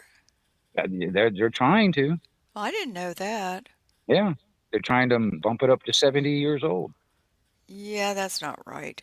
Making Yeah, I somebody know. work till they're 70, especially when they're working hard jobs. Like I know some people that lay bricks and Yeah. do cement and you can't do that till you're 70. So our current administration is saying, all right, here it says this year. Yep. What is an But NGO? NGO, non-government organizations. Okay. Yeah. What do you think of the government shutdown? I had a conversation with Conspiracy Queen about that last night, actually, or this Hmm. morning about that. Me personally, I mean, I'm more concerned about it coming back. And I mean, as far as I'm concerned, it's a good thing that it's shut down, but it also, you know, the people in government, they're going to continue getting paid anyway because they steal our fucking money through taxes anyway. So it doesn't matter if it's shut down; they're going to continue getting paid. Yeah, it really Right? pisses me off that the And congressmen and senators get paid and others have to suffer. Yeah, and that's where it's at. While it's shut down, a lot of the sit industry are the ones that really are the ones that are mostly affected from it. And then on top of that, even when the government is running, they're still getting affected by it. They're just not, having hard times with their jobs and blah blah blah and all this other stuff. But everybody in government, even if the government shut down, they're still getting paid. You know what I mean? Well, there's They people might being furloughed. there might be, yeah, there might be some that are getting like laid off or furloughed or Yeah, they whatever. Yeah, are. but they're like considered, I guess, in the overall government's eyes, non-essential. But so that's really who it affects is like the average citizen and or the average civilian and also the average um, you know the lower end of it all. It And they doesn't will be affect. getting back pay. This is a rumor that I've heard going around that there's a No Kings rally on Saturday nationwide. And the Democrats have decided they're not going to sign, so they've basically have left for the weekend. And the rumor is that they will sign on Monday, and that's when the government will reopen. They're waiting for the No Kings protest to be over. Well, and they don't give a shit if it's going on anyway. It's not going to make an effect anyway. It's No, just a bunch of people they sitting don't. there fucking waving their fist in the air, and that's about it. Yeah, it really didn't cause any trauma the last time they had it. It's not like they got violent or anything. They're going to have one in Orlando. Probably will have one in Tallahassee. Um, but it only Uh, goes on for a couple hours, and I can't see that, like I said, it doesn't get violent and it doesn't really do any good. But I will tell you, there are more citizens standing up to it and coming out. yeah. Well, I call them patriots. I have seen more patriots coming out. They came out in Portland about a week ago. They're coming out more against these protests I and mean, you got to showing their understand faces. So, this No Kings thing is not an organic fucking thing anyway. This is definitely like a paid protester type of yeah, it scenario. is paid actors. And do I think Trump is my king? Hell no, I don't think he's my king. So what's the Yeah. point? Well, but even then, it doesn't matter who's in that job, but they all act. They act like they are the kings.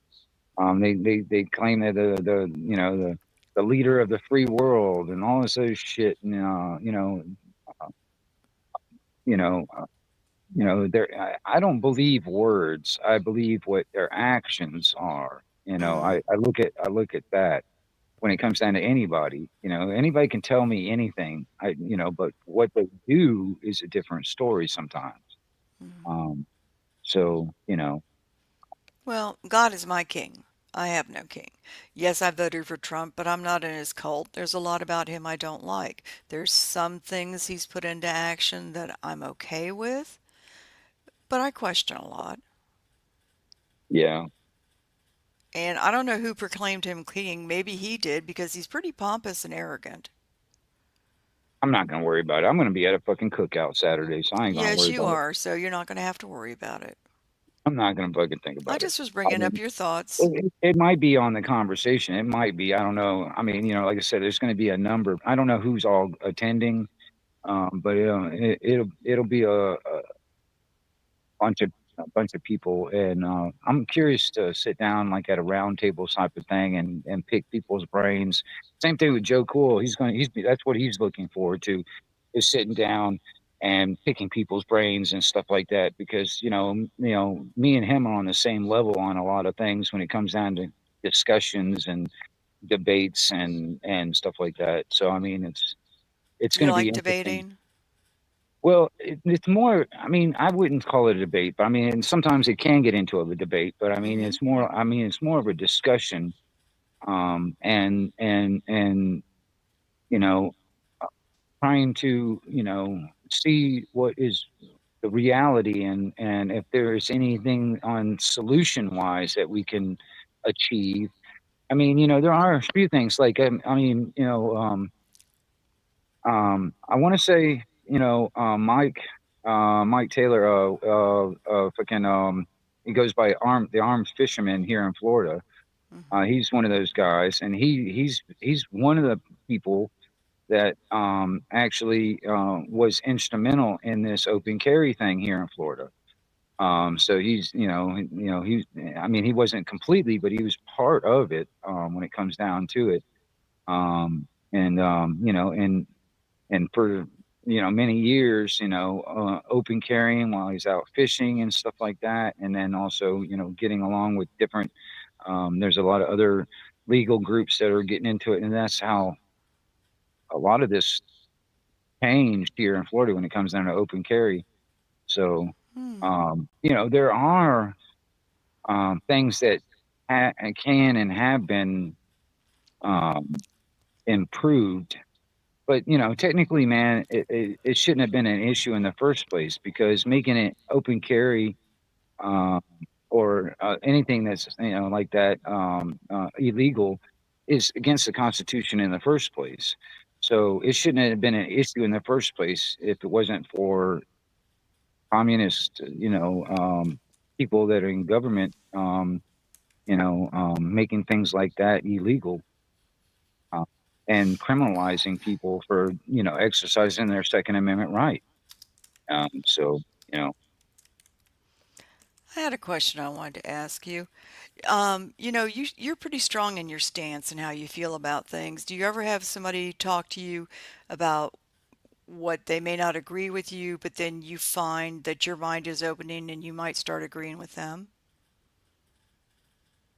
yeah, I Does mean, that it make just sense? See, I feel like I'm interviewing you, but this is no, fun. yeah. I mean, but it depends on what it is. I mean, It could there, be like I said, anything. It well, could be, like I said, I mean, there are, I mean, like I said, I'll admit, like I said, I don't know everything. Now, there might I be know. some views or perspectives that I'm not aware of that I'll be like, well, you have a point there. I get what you're saying, that kind of thing, and so there are, and I'm not saying that I've been like, everything that I put it this way, my way of thinking has not been set in stone all my life. I've had moments in my life where it's like, well, wait a minute, maybe I'm not looking at this thing the right way or whatever, you know what I'm saying? Uh, Hmm. but but I also have views that are, like I said, is not popular. There are views that I have that are not popular. So I mean, I do butt heads with people sometimes on subjects. Like I got into a butting head damn thing with fucking Blackwatch this morning. Hmm. Because we were sitting backstage and we got on to the subject of fucking taxes and socialism and all this other shit. And me and Blackwatch rage quit. He just he gave up and just fucking uh, but um but it was kind of, I mean, Indy was there actually. She had to fucking dip. She didn't want, I guess she didn't want to hear us fucking bickering back and forth to each other. Hmm. But it was I do get in moments like that where it's like, I do butt heads with people because like I'm pretty stubborn about certain things and other people are very stubborn about these things. So it's like, it's like Yeah. rams hitting each other. Yeah, I can see that. Well, I have a lot of conservative thoughts. I do lean conservative, but as I said, and I've said this What do several you times now, what I'm do you very think open-minded about much more things now. But what do you think conservative is? What are you trying to conserve? What is Well, conservative to means it means that I'm anti-abortion. Um, I'm anti-transgendered unless they're old enough and over 21 and decide that's what they want to do. I'm conservative about what's being taught in schools. Um, I don't know. A lot of it has to do with kids. I'm not liberal minded, I would say. I'll tell you this, I mean, on the abortion thing, or no, I'll take this like on the puberty blockers or the transitioning and all that stuff. Yeah, I think that should be something that after you're 21. Hell, you can't even buy cigarettes nowadays because they raised the damn age to 21 now. Oh, Um, yeah, I mean, you have to be 21 years old to buy cigarettes now. are you able to Um, buy cigarettes? I still get carded. I, I, I I can't believe you still, still get no, carded. I mean, and the lady knows who I am. She's seen my damn ID and many, many times, but they card me every single time I go and get cigarettes. That's strange because you look a little bit older than 21. Well, that's the thing. They don't, because it's in their policy, they ID Yeah, they everybody, no have matter to. what, how old they are. You know what Yeah, I that's mean? true. But like I said, I get carded for, I get carded for spray paint. You know, I Yeah, was I don't know buying, if I ever got carded for spray paint. Maybe they I do it went to, now. I've been to Walmart to buy spray paint and they fucking carded me for it. Well, they might me if I did that now. It's just I haven't bought it in a long time. So, Do you have but, any conservative ideas or thoughts? well, Are you just like really free-minded? well, I, I, I, I see abortion as murder. Hmm. Um, so yeah, I mean, when it comes down to, when it comes down to the transitioning thing and all that stuff, that should definitely be, somebody that wants to do that after the age of 21, they want to do that, and they're pretty competent and they're an adult, that stuff. Yeah, fine. Well, you can do whatever you want to do.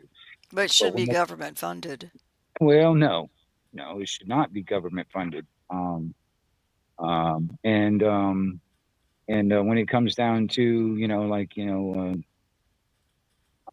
there's a few things that are on that thing when it comes down to the children's scenario also that government shouldn't be involved in it at all. And then on top of Mhm. that, you cannot let a damn 10-year-old, cut their pecker off because they feel like that they're a woman or they think they're a girl. You know what I mean? Mhm. That shouldn't be allowed. I mean, I don't think a law should be there, but it shouldn't be allowed. Parents shouldn't uh, be pushing that onto kids anyway, and if parents Yeah, do push that kind of thing on their kids, that should be like a child abuse right there.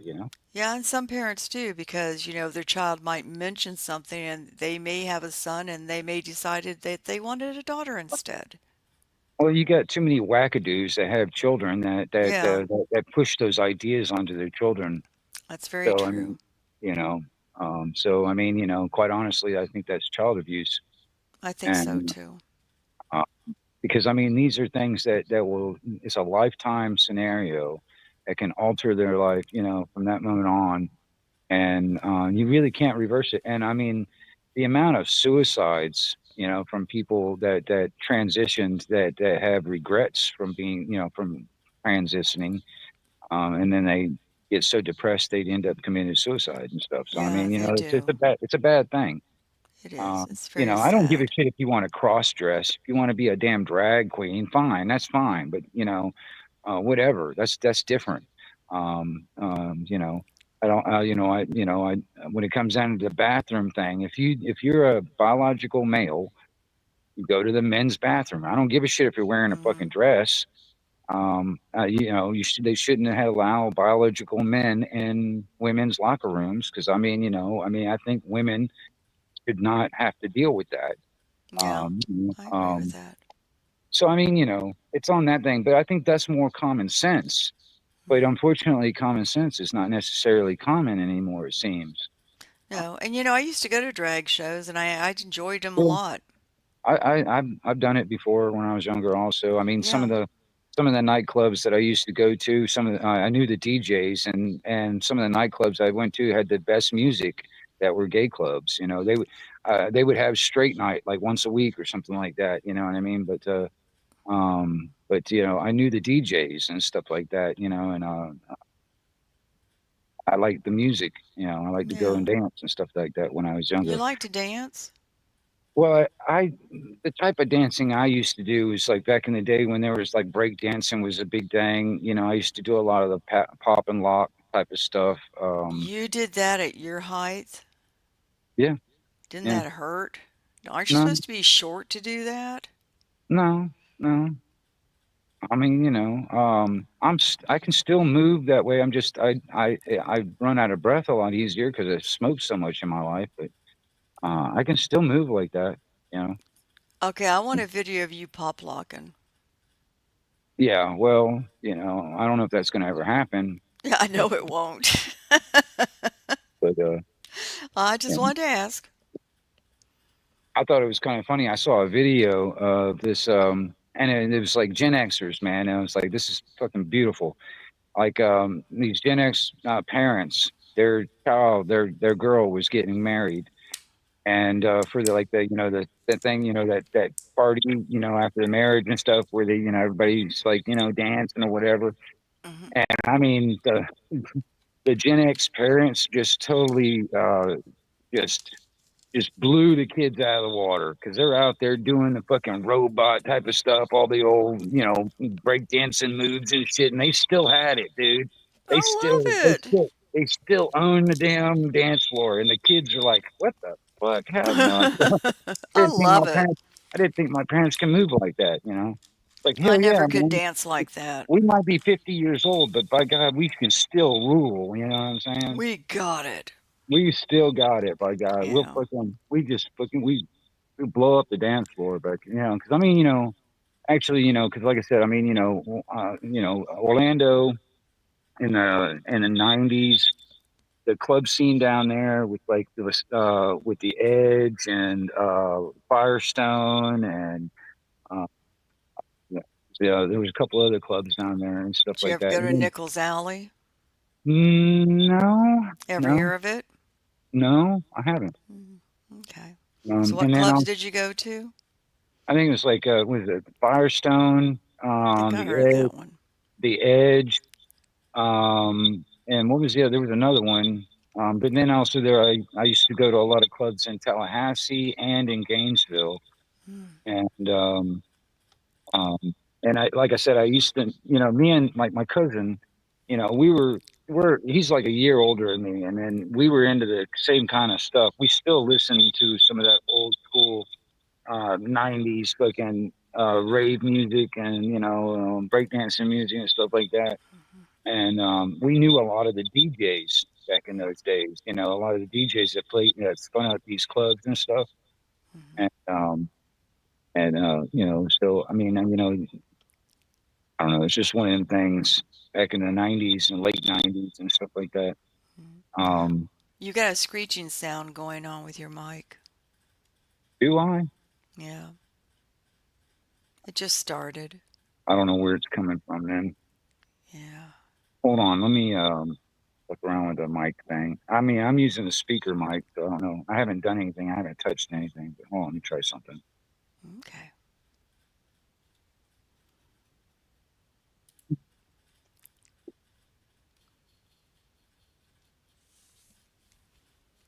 The echo. Hmm. Is it still there? Huh? No, I don't think so. No, I don't hear it. You don't hear it anymore? Audio one, No. two, three, 1, 2, 3. Okay. Yeah, it's fine now. All right. Yeah, I just Did you go pushed the kill an echo owl that was thing. screeching? No, no. Poor owl, it just wanted to live. There's a couple of hoot owls out here earlier. I love owls. I love to hear them hoot. I Yeah, find it very yeah. peaceful. The hoot owls around here. Every once in a while, they go crazy. You Yeah, get like I two or like three of them out there going I like at to go it. outside and hoot at them. You know, I like to talk to birds. Listen, I'm gonna go ahead and drop off. It's getting a little bit late for me, and maybe somebody else will come up. Um, I think. Oh God, what I just do? I just got off of there. Okay, let me come back.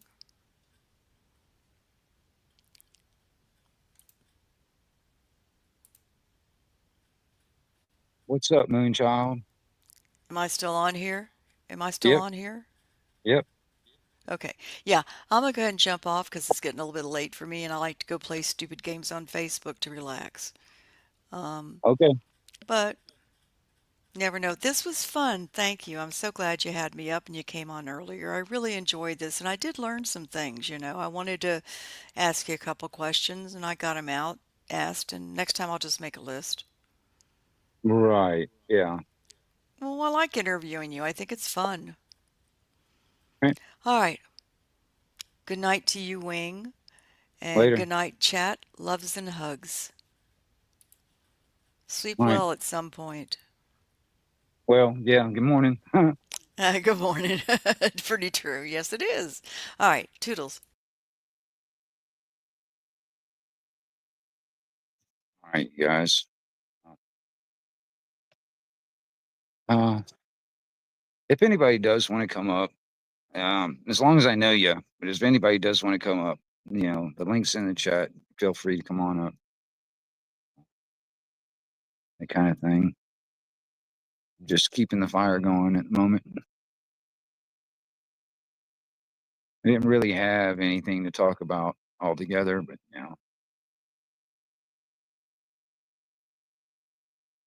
I am looking forward to Autopalooza though, man. Hopefully I can get me some video or do a live stream or something like that.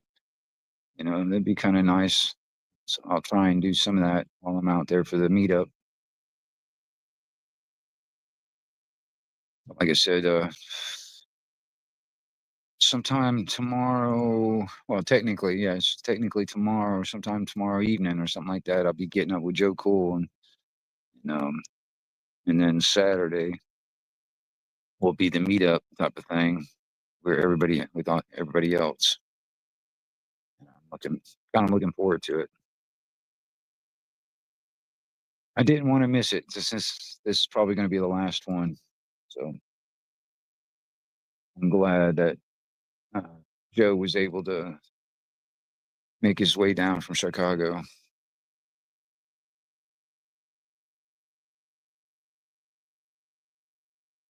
What's up, Nana?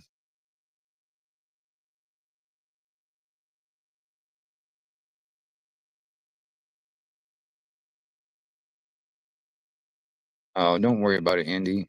Like I said, if anybody does, I have to know you.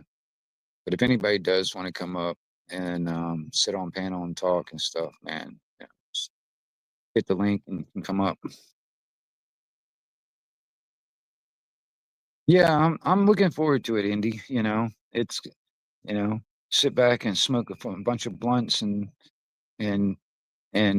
pick everybody's brains and get to meet some people that I haven't met in face to face and stuff. It'll be fun, I think. I'm kind of looking forward to it. So,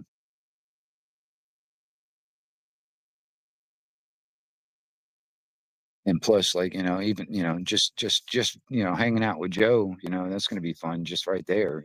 Even if it's just me and him, that'd be fun. But getting to hang out with some of the other big time YouTubers and stuff. Because I'm definitely not one of those big time YouTubers, man.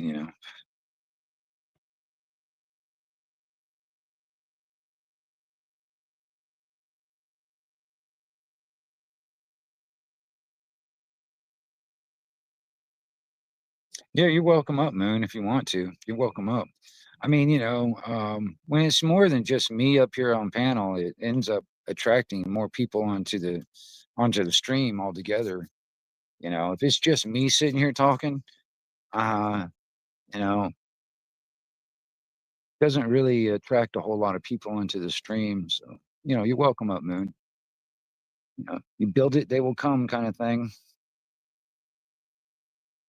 So, but like I said, I don't really have any topics and stuff right off the top of my head to talk about. But the conversation can go many different directions.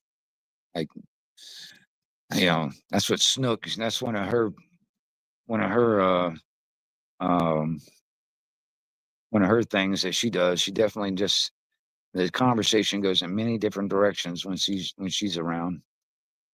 So,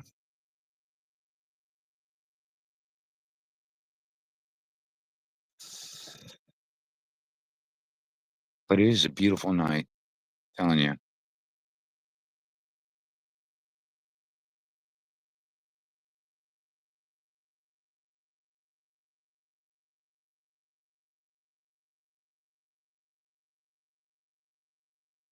You going to meet up with Joe? That's all. Yeah, me and Joe Cool. Joe Cool is actually on his way down now. I mean, I think he left Chicago this morning, and I think it's like a 15 or so hour drive down here to Florida. And so he'll probably be in he'll probably be here probably sometime tomorrow evening sometime around then. And I'm gonna meet him then, probably stay at a motel, and then Saturday we're going to the Autopalooza meetup, and we're gonna hang out there, have like and there's gonna be a cookout and kind of thing and all that kind of stuff, and we're gonna hang out over there, and then and maybe stay at a motel Saturday night, and then I'll drive back, and then he'll drive back to Chicago, but something like that. So that it'll be fun. I mean, honestly, I enjoy Joe Cool, man. Me and Joe Cool are, we've gotten along for quite a few years now. So I mean, I enjoy, you know, talking to him and stuff like that. And it'd just be even more fun when it's just, when we're actually face to face, sitting there smoking a blunt with each other. I think it'll be fun for that. You know what I mean? So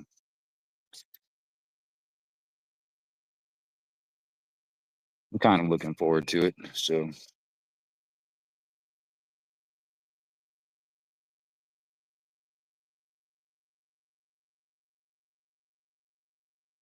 and Moon, and honestly, politics doesn't have to be the conversation. Honestly, um, it doesn't have to be.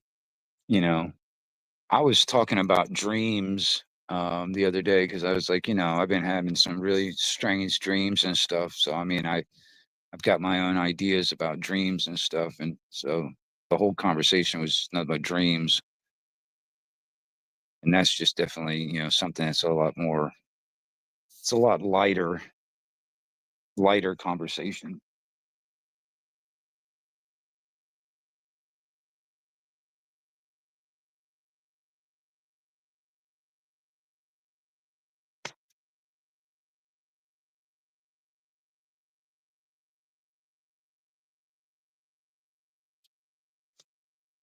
Damn, smoke in my eyes.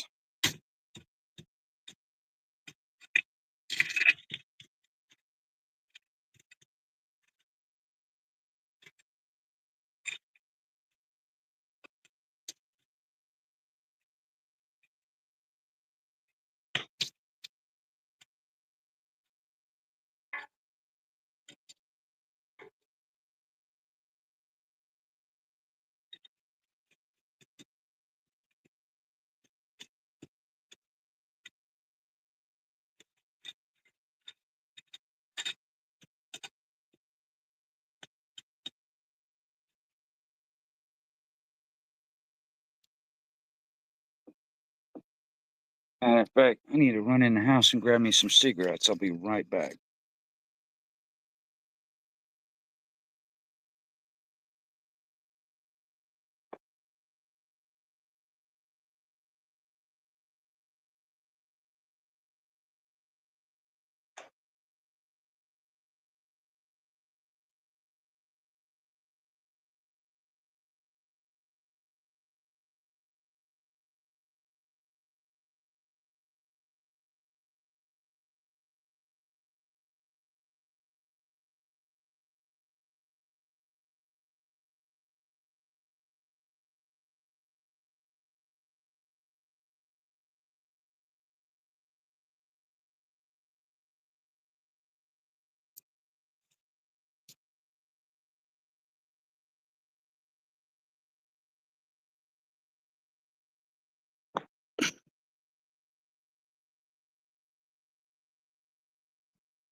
Oh, another damn shooting star. As soon as I sat down, I just saw another one. Hey, that's three I've seen tonight. Huh. That's interesting. the third shooting star, or whatever it is. Anyway, probably just some rock coming into the Earth's atmosphere. Probably all it is.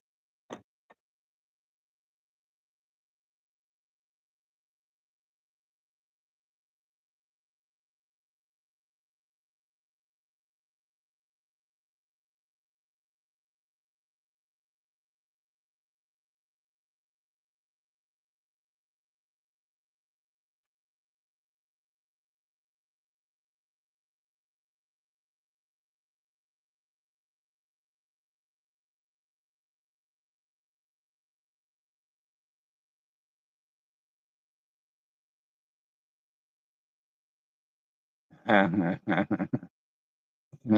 hear you, Navy fat bottom girl. Dude, that would be kind of awesome to sit there and play DJ over the damn intercom system of a school.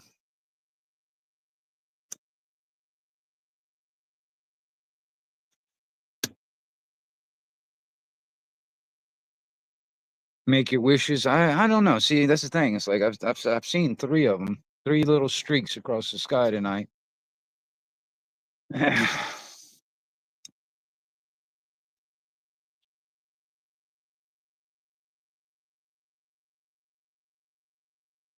And it would be kind of cool if any of those wishes do come true. It would be kind of cool.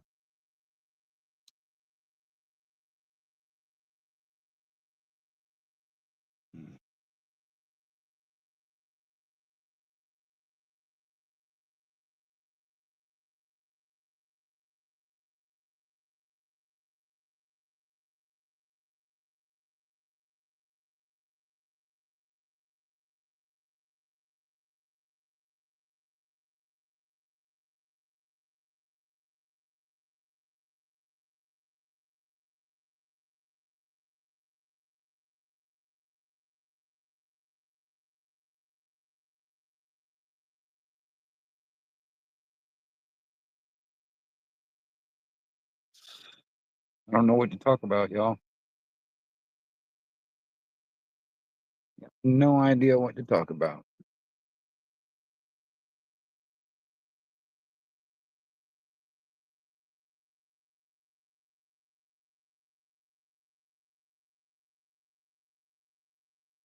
You know, um,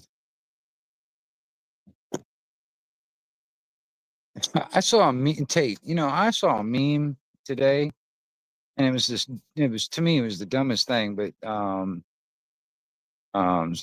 it was a meme today. It was R.I.P.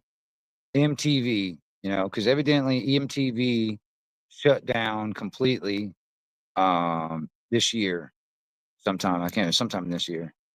And I was like, man, fucking MTV fucking pretty much died back in the 90s. What are you fucking kidding me? MTV just never was really MTV after the 90s. So I got that date wrong. MTV didn't die this year. It died fucking back in the 90s.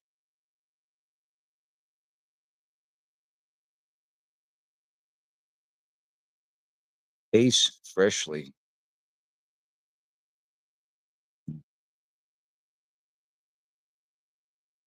But it also died in the 90s, man. When they stopped playing music videos, that's pretty much when MTV died, in my opinion, anyway. You know, when they stopped playing music videos, that was it.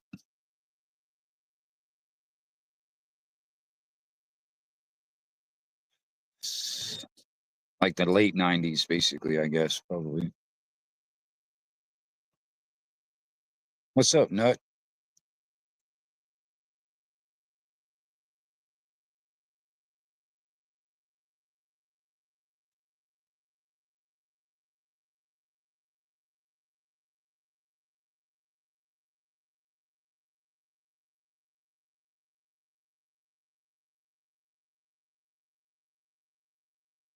Oh, good morning.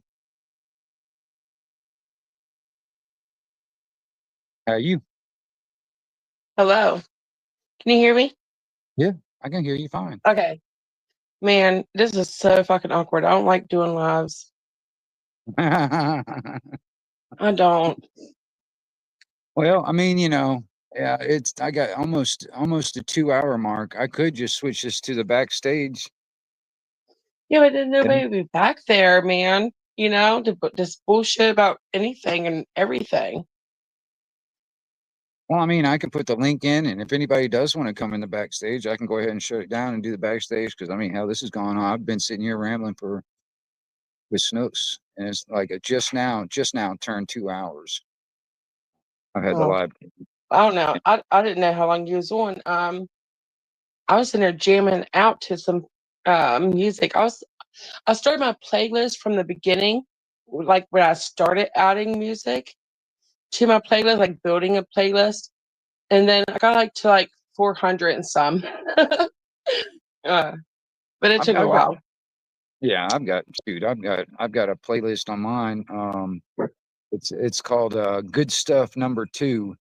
But yeah, it's nothing but music, pretty much all music stuff. I got a bunch of stuff on that. I don't know, probably Did up you to make it about 30. public? Yeah, yeah. All my playlist stuff are public. Okay, cool. I'll Yeah, have to it's like check it out. I think it's called cool stuff hashtag or number symbol two. So oh, another damn shooting star just streaked across the sky. What is this? Is this like goddamn? Is there like a meteor shower Meteor happening? shower? Yeah, I don't know. I am But not quite. I'm not these are sure. not going. These are all not going in the same direction. They're all going in different directions too. So that's kind of a weird thing.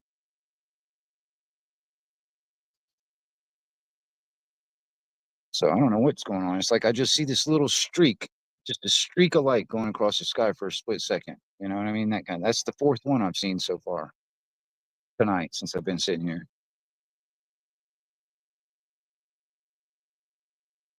It's weird.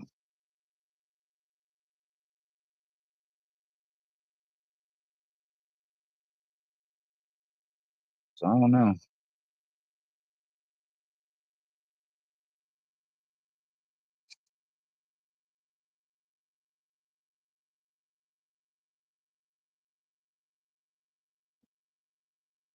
Yeah.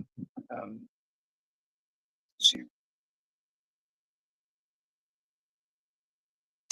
Oh, you shared I me go out over to again? the chat to see the chat. I don't even know. Hello, everybody. I appreciate it, Nut. Yeah. I mean, I just don't do lives. I don't even know I'm even doing this. it's peer pressure, man. Peer pressure. Yeah, because I was like, man, I really just want to chat in and Well, I hoping to mean, lure people in. I mean, it does help when there's more than just me up on the damn panel when it comes down to luring people in. It really does. Uh, you know, because I mean, honestly, I don't know. It has to be a lot later or a lot earlier in the morning for, all the night owls to start popping in, and if I it's just me, know. and if it's just me up here, I don't feel like too many people pop in. If there's more people on the panel, it seems like more people start popping into the stream because it seems to be a little bit more exciting because the conversation and stuff can go all kinds of different directions. You Oh know. my God, I don't even know where to begin the conversation.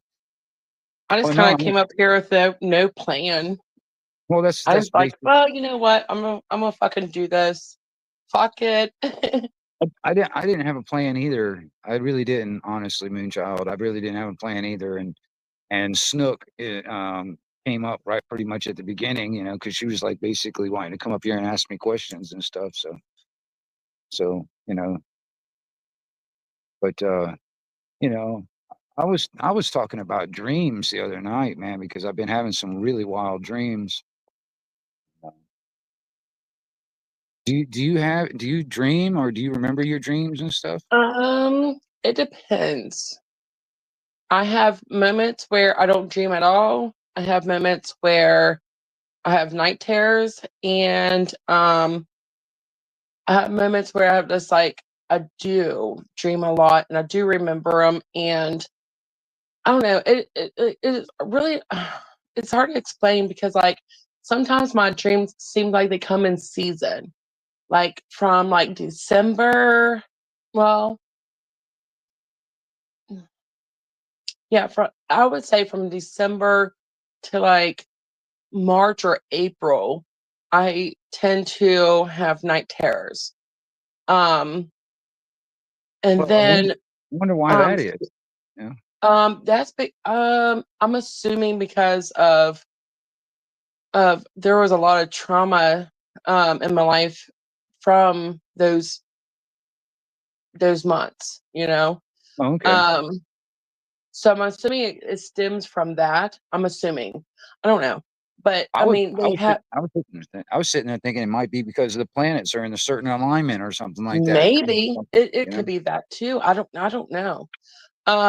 I've never went and got diagnosed or seen or anything.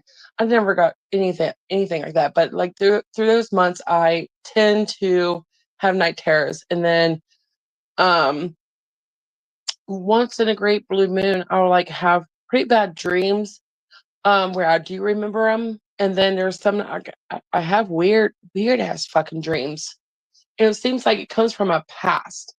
Um, it's nothing bad or good, you know.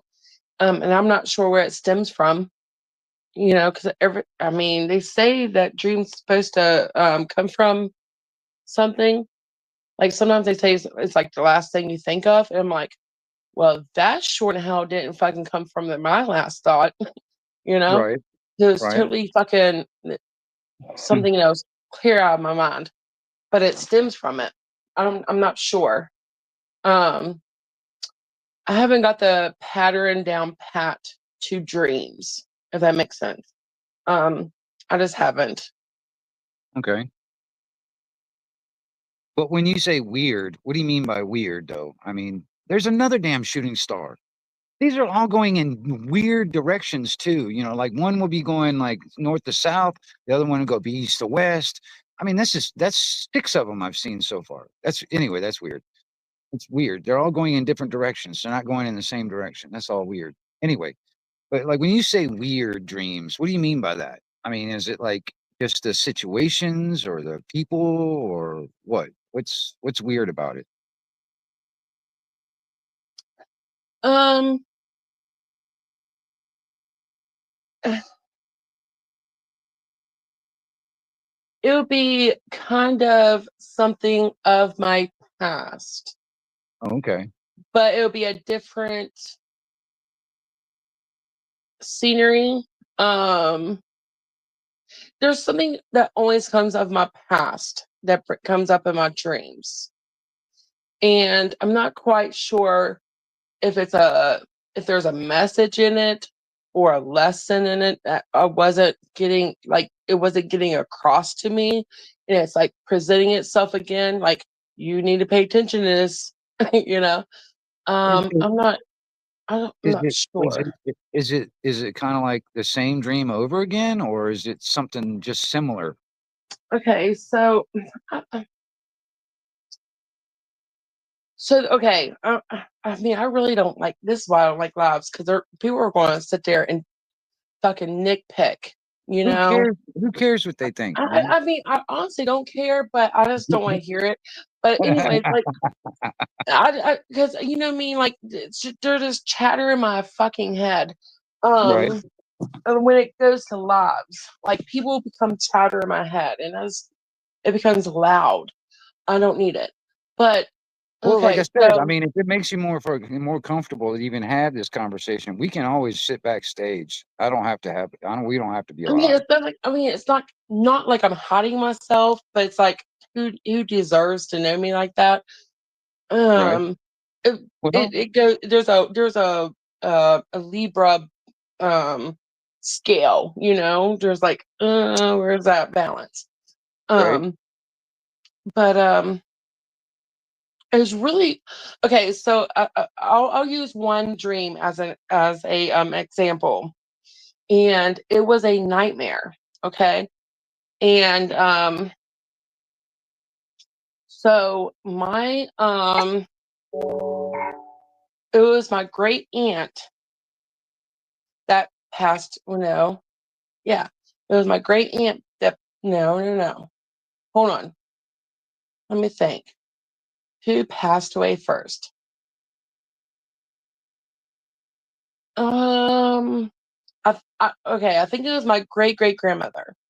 She died in 91, or no, I was, because 91 it was the year I was born. She died 98, 97 or 98. Okay.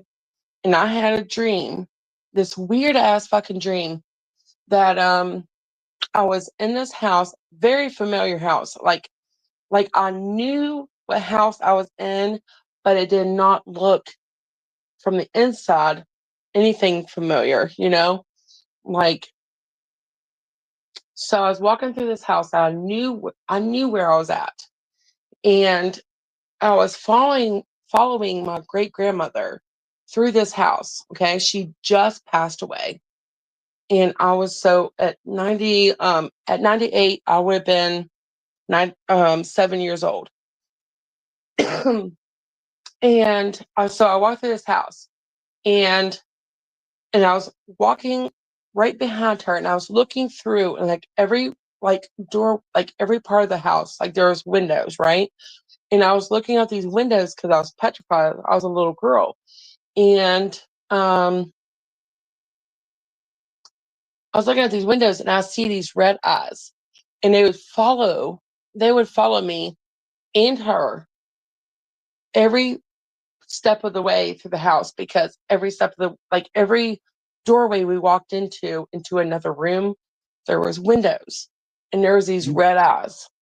And in the back of the house, there was this well, like this, I don't know how to explain it, but like this rock well, like a Right. water well. Okay. And and it was the end of the house. So I was just like kind of stood there. And my grandmother would continue like kind of like walking around this well. And then this eyes would walk around the house to the back end, like to the window that was facing us, because that was the back end of the house. Um, and it would like face us. And then my grandmother my great grandmother would never look at me, but she would stare down at this well, and she like walked around the well kind of, and then she would like tip over and fall into it. And then as soon as she fall into it, I like wake up like panting, like sweating. And then I had the exact same dream. I had the exact same dream when my great aunt passed away, in the same house, the exact same way, everything. And I like growing up, I'm like 34 years old now. And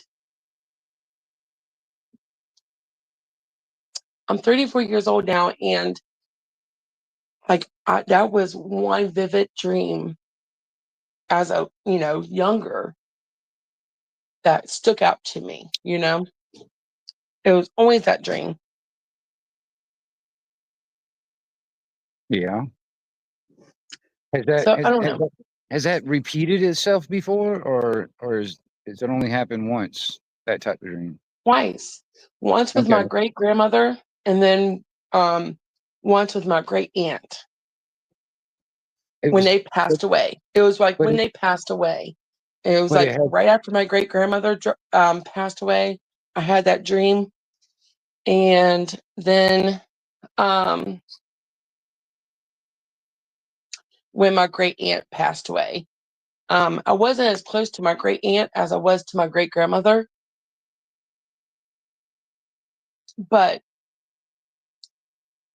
sorry, I'm burping. But Okay.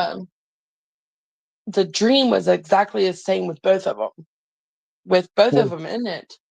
But and was it still with like the red eyes and the well and all yes, that stuff? oh yeah, Oh, for okay. sure. Now let me ask you this. Now, is the well, is that something that was in real life at one time? Was that like The that well, I house? did not even know this.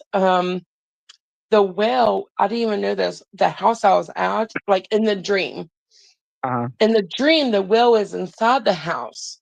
But I didn't even know this. There was a well on this property in the house I was dreaming of, on the property, but outside of the house. And I didn't even know about it until I grew up and I was like, tell mom about this, you know? Because, like, as a little girl, you're just having a nightmare, you know? Like, I was Right. only like 6, 7 years old, 6 to 10 years old. And I didn't know nothing about this, but it was a dream that always stuck out to me. And whenever I was discussing with mom, and mom's like telling me like how this well is behind the house. There is a water well that used to stand. That's how they used to back in the day. Like like when my mom and them grew up, would gather their water for like bathing, water, washing clothes, anything. Um, that's how they would gather the water.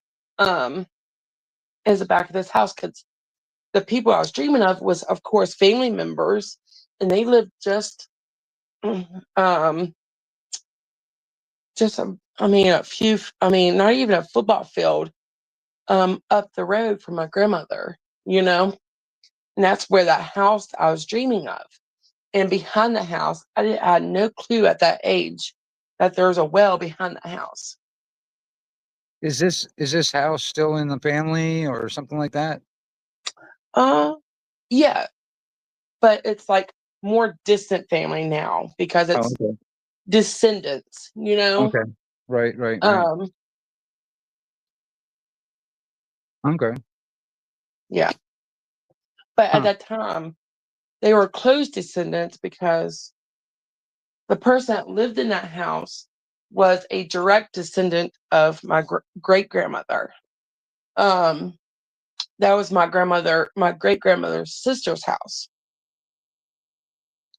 and it was my great grandmother's niece that I was dreaming of whenever she passed away. So that's what I mean, like a great aunt and great great grandmother, you know, or great grandmother, great aunt, something. I don't know. It was a great grandmother, and yeah, it would have to be a great aunt because it was be my grandmother's sister's daughter, or it would be a cousin's, I guess. You break it down like that, something like that. It was a descendant of my. It was a descendant of my grandmother's sister's daughter.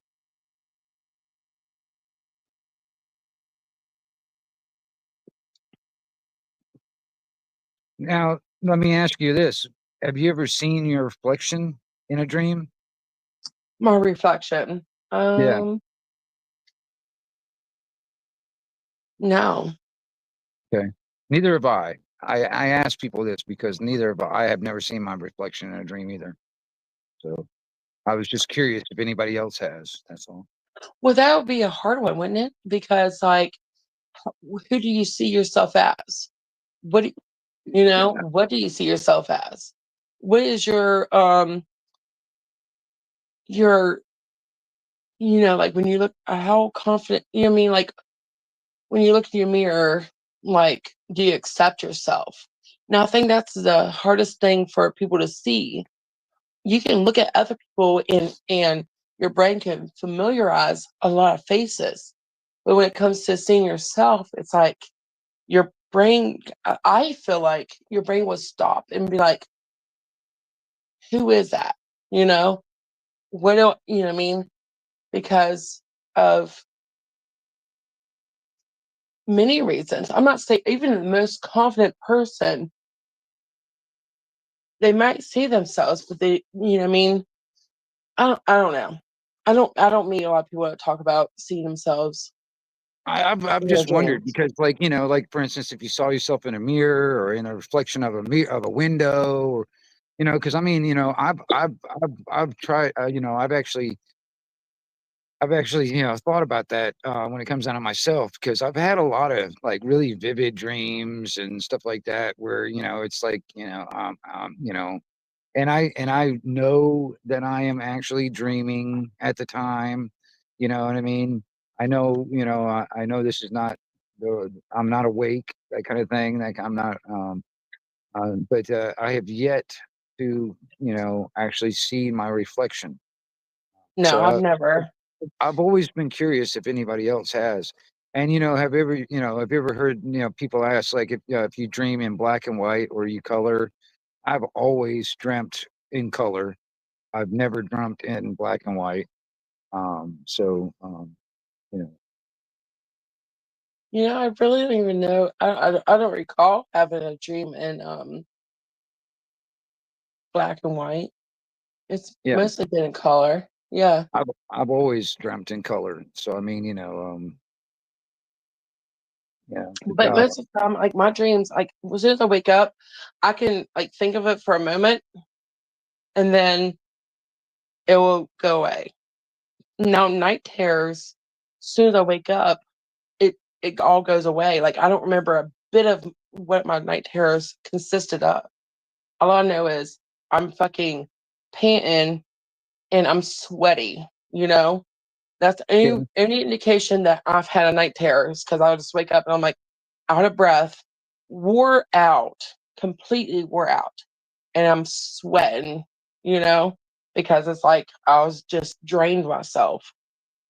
well, But I've had dreams like that. I wouldn't call them night terrors, but I've had dreams where I have like woke up really fast, sat up in the damn bed, gasping for air, like I have been holding my breath for a long time, that kind of thing, or something like that. Because I remember there was this one time I was dreaming I was staying at some people's house. I was like, I don't know, I was just staying at somebody's house or whatever, and the only place where I can sleep is they had like a spare bedroom that they had made out of some parts of the basement. All right, um, and also the house that they lived in was actually haunted. All right. Now I didn't really in the dream, I didn't really care. I was like, whatever, it's not a big deal. Even if it is, it's not a big deal, that kind of thing. I didn't think anything of it. But I remember in the dream, I'm like getting ready for bed, and it's like this little room in the basement type of thing, kind of like it's all, made up, kind of like a bedroom. I had like a bed, a little nightstand, and it's like there was white walls and a door. It didn't have any windows, but I mean, it was just like a made up bedroom type of thing in the basement. So I'm sitting there, I'm like, I'm getting ready for bed and stuff, and I ended up, and I remember right above the bed, right where the headboard is, right on the wall above the bed, there was like I don't know, like a painting or a picture or something. I don't remember what it was, but it was some kind of like picture or painting or something like that. And and I remember like I was laying down and I was getting ready to fall asleep, and next thing you know, I started feeling like like it was becoming hard to breathe, and it felt like almost like my breath was being pulled out of me, that kind of thing. yeah. And I remember in the dream, I was trying to go to sleep, so my eyes were closed, and I started feeling this feeling like, my breath was being pulled, and I was running, I wouldn't be able, it was hard for me to breathe. And I open up my eyes and I see what I thought at the time was a ghost sitting on my chest, like trying to suck my breath right out of me, that kind of thing. And it was and it I don't know if it startled me, but it woke me up. I woke up pretty much right after that, and I remember waking up and like sitting up in my bed, like, and fucking like gasping for air, that kind of thing. And I was like, it was like, I was sweating in my bed, I mean, I even had the air conditioner on. I was still fucking like, I was sweating. I was like, so I've had dreams kind of like that. I don't know if I would call that a night terror, but I guess it would be Well, classified under what you were talking about, I you mean, I know? don't know what you would consider a night terror because, like, I had two different dreams. Like I know my cycle between this like December and like April until April. Right. That those those dreams, I never remember them. I feel panicked, and I always wake up in a sweat, and I feel more exhausted when I wake up than I ever did when I went to sleep. Right. Um, but there has been time now. This has been years and years ago. Um, I had to be like late teens, early 20s. Because I knew I had my own apartment, and but there was one time that I was dreaming, and I do remember it like, and it just felt like something was holding me down, and like I don't know, I felt captured in my dream, and I feel like I felt myself. Like I knew I was asleep. I was telling myself, "You're asleep. You're asleep. Wake up. Wake up. Wake up." You know, just Yeah. wake up and just scream, or something. But it was kind of like, oh, what they call it, some kind of like, oh, when it's like something's like holding you captive. Oh my God, what is that fucking called? I don't know. Somebody in the chat will probably say it. Let me see if I can bring up chat. I don't know. If somebody can help me out. I think I know I what you're don't know. talking about, but I can't remember what it's called right offhand. Almost like a Um, gremlin. It's almost like a gremlin type of thing or whatever. That's what I'm picturing in my head, you yeah, it know? was like something on top of me. I couldn't say anything.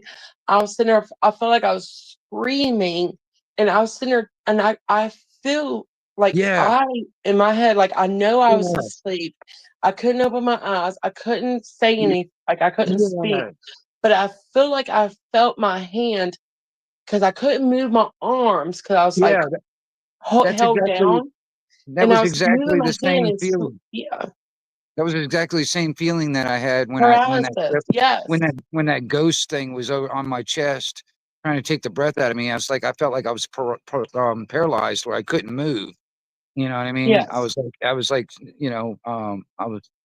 I couldn't move out of the bed and stuff. That's the reason why I was like, when I finally opened my eyes, that's when I woke up, and I was like, I, I just sat up in the fucking bed, because I was like, oh shit, yeah, now I can move, that kind of thing. yeah. That's a I was weird like thing. mad I at wonder my what those ex. things are.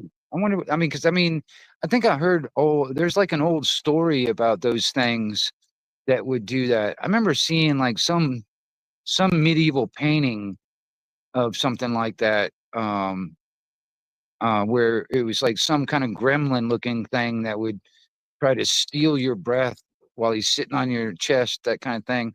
And so I was like, that's always that pops in my mind when I think of that dream. And that's exactly what it sounds like, what you were describing too. Yeah, it only happened to me once. The paralysis thing. And I remember it was like, well, I was in my first relationship, and I was in that for like 10 years, and we had our own place, and it's like I remember, I was like in my head, I remember like taking my hand, my fingers, and trying to sling them, like trying to tap him, you know, um, trying to tap him on the fucking arm, like wake him up, and I was so mad because when I woke up, I was petrified. Yeah. Um, and I was like so mad. I'm like, why didn't you wake up? And he's like, what do you mean? He's like, I didn't hear you or feel you move. And I was like, I swear to God, I sitting there was trying to hit you, and I was trying to fucking scream, and you didn't hear me or feel me. I mean, I was probably over dramatic, but that's what it felt like in my dream. You know what I mean? Like I was like doing everything I possibly can and to get somebody's attention, and because I felt trapped, and I knew I was dreaming and I knew it, but yet I don't know how much, you know what I mean, like, was in my dream and how much was reality of what was I was like moving or communicating aloud in reality, you know? Yeah. I may not have been moving at all. I don't know. But that's what it felt like to me. I was like, I knew So, in my head that I was asleep. I needed to move. I needed to try to make any kind of movement in my impossible because I was trapped. And that's what it felt like. But I mean, that's the only time I felt like that away. But I feel like that is a totally different dream than night terrors. I mean, somebody can correct me. I don't know, but I feel like it was different to night terrors because night terrors, I don't like. I'll be having a dream and sweating and like so exhausted and like. I mean, I'm not. I know it doesn't sound too different from paralysis, but I feel like it was has that has because that has that ever happened again, or you've only had that one time? the paralysis. Yeah, that type of a dream where you felt like you were paralyzed or whatever and Oh, stuff like just that. that one time. Okay, yeah, that I've only had a dream like that one time myself. Um, but I've had other ones that are where I felt like it felt like every time I was trying to move, it's like in my dream, it's like I was trying to walk from one place to the other place, and it felt like my legs are like extremely heavy, and it was like every fucking step was like a major chore. You know what I Yeah, mean? yeah. And stuff like that. I've had dreams like that. Um, and I wake up feeling like I went through a workout, that kind of thing. I mean, it's really weird, you know what I mean? I've had different ones, different types of dreams and stuff. You know, Oh yeah, for sure. I, I I've think, had. but sorry, go Go ahead. ahead. No, hey, no, no, go ahead. I was gonna say the biggest percentage of my dreams I don't remember. So Okay. the ones I say talk about is just like the very, very few that I do remember, you know. Yeah. I know my feelings coming out of them, and that's how I've collected the information like of my cycle of dreams because like even though I don't remember my night terrors, of course it like stands out to me. I don't remember what it is or what it was about, but I um I have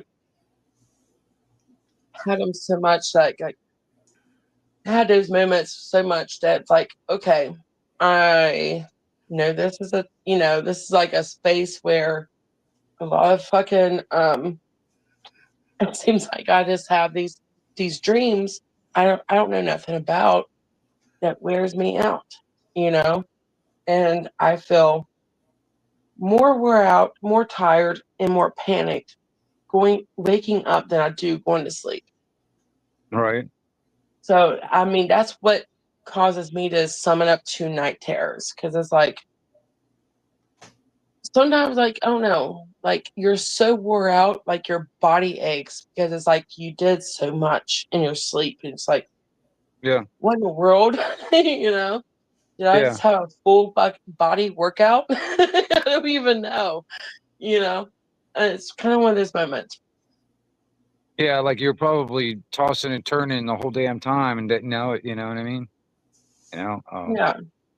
because I mean, there's times, man, where evident. I mean, there's some dreams that I know I'm dreaming while it's happening, but as soon as I wake up and I open my eyes and I move my head, it's like that whatever dream that I had was, uh, I mean, almost immediately starting to disappear where I couldn't remember it. You know what I mean? It's like as soon as I wake up, I try to remember what I just dreamt. And a lot of times it's like the memory of that dream, it just disappears as fast as it as I wake up. You know Oh, what I for mean? sure. Yeah. And then there's others, man. It's like, it's like it was like watching a movie, and as soon as I wake up and I can remember almost everything that happened in it. You know what I mean? Um, you Oh, know, yeah. Like and, the ones I was described to you about, like my grandmother, my great grandmother, and my great aunt or whatever. Um, it's like I remember every fucking detail about those dreams, because it was identical. It was like two separate dreams, at different years, even different years, but it was so identical. It stuck out to me, But right? then I have dreams that fucking I'm waking up, I'm like on a panic and everything. I was like, as soon as I wake up, it's like it all just dissipates from my mind, you know. Yeah, And I'm like, I don't even know what happened, and I'm already wore out. yeah, So, Is this but working now? yeah. I can hear you, Blackwash. Oh, well, I didn't know. Sorry, it's hard to tell with this. I don't know if you know, I looked into this whole dream thing, of course, REM, no, sleeping thing, for different reasons. But you do know we go into a state of paralysis during sleep. The body locks itself up. We we become paralyzed, except for our breathing, of course. So, whether that reflects in our dreams or not, I don't know. I mean, my daughter had night terrors. I remember one when she was 7 years old. And I don't think she ever woke up, but I don't, for myself, think night terrors are a part of adulthood. She's had some dreams before, but this one, if you picture a two-story house, right? We're at the front of it. There's a main hallway, if you will, from the stairs, and there's 4 bedrooms. She was kitty corner to us. So I was working shift work, right? And I'm just about, because I only wear a t-shirt, right? The wife's asleep, and I'm trying to, her door's closed. I closed mine. And I was just about to turn off the light, get under the cover, right? And the door burst open. And they used to wear like a flannel nightgowns, the winter time and things. She lit off, grabbed my neck, right? You can picture arms at the neck. I'm trying to hold on to her. I put her between the two of us on the pillow. I don't think she ever woke up. But that was a night terror, for my part of it. But we do paralyze. You know what I mean? The body goes through certain things. Men, women, they're similar, apparently, during sleep. In particular, REM. Um, is that a part of the inability to breathe? You know what I mean? Because I've had one like you talked about, Wingnet, on the chest, but I know exactly what they were. The falling one, you know what I mean? I knew what was going on in my life, and it was not you call it a nightmare, call it whatever you want, but I knew what each character in there reflected when I woke up. You know what I mean? It's bang, and I knew what it meant in my life. Didn't make it any less dramatic. That's a nice word, isn't it? Dramatic. But I kind of think, does it stay with you? You know what I mean? You talk wait a about minute, these. are you describing a dream that your sister, right? I mean, I could be wrong. Your sister had when she didn't, and whenever you shook her, she What? didn't wake from her Oh, that was my daughter when she was about 7. daughter. Okay, sorry. Yeah, the door just burst open and she just kind of leapt. And I think her eyes were closed. It happened so fast. At my neck. And her head went to the side like you're hugging, but she was midair. Knocked me flat back, onto the pillow.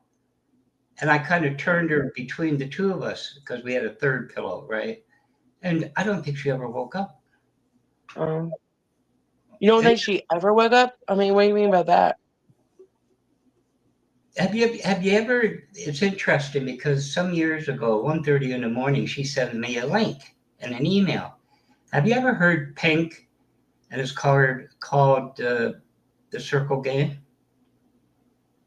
If your mother used to listen to it, Pink, the Circle Game. Okay. No. You know, Um, and it's about. She says, um, "There's monsters in my closet, and they want to come and play. I go looking for my dad to make him go away, but I'm a big girl now. She's got a daughter of her own. I'm a big girl now, and I'm a badass like I want to be." You know, she looks at me like it's a very,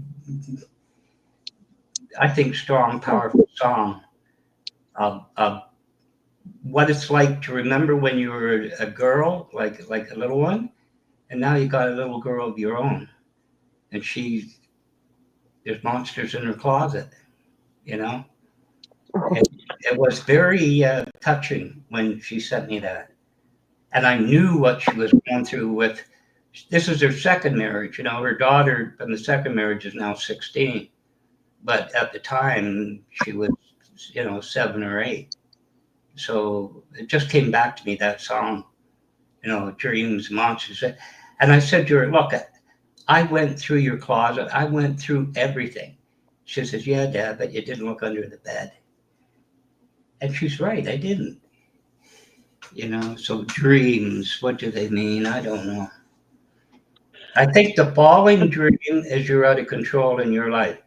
I had that. It was relatively terrifying one night. Woke up swinging away and everything else. But strangely, I knew what it was. I knew what part of my life was so important, and I was out of control. I had no control. Others had it.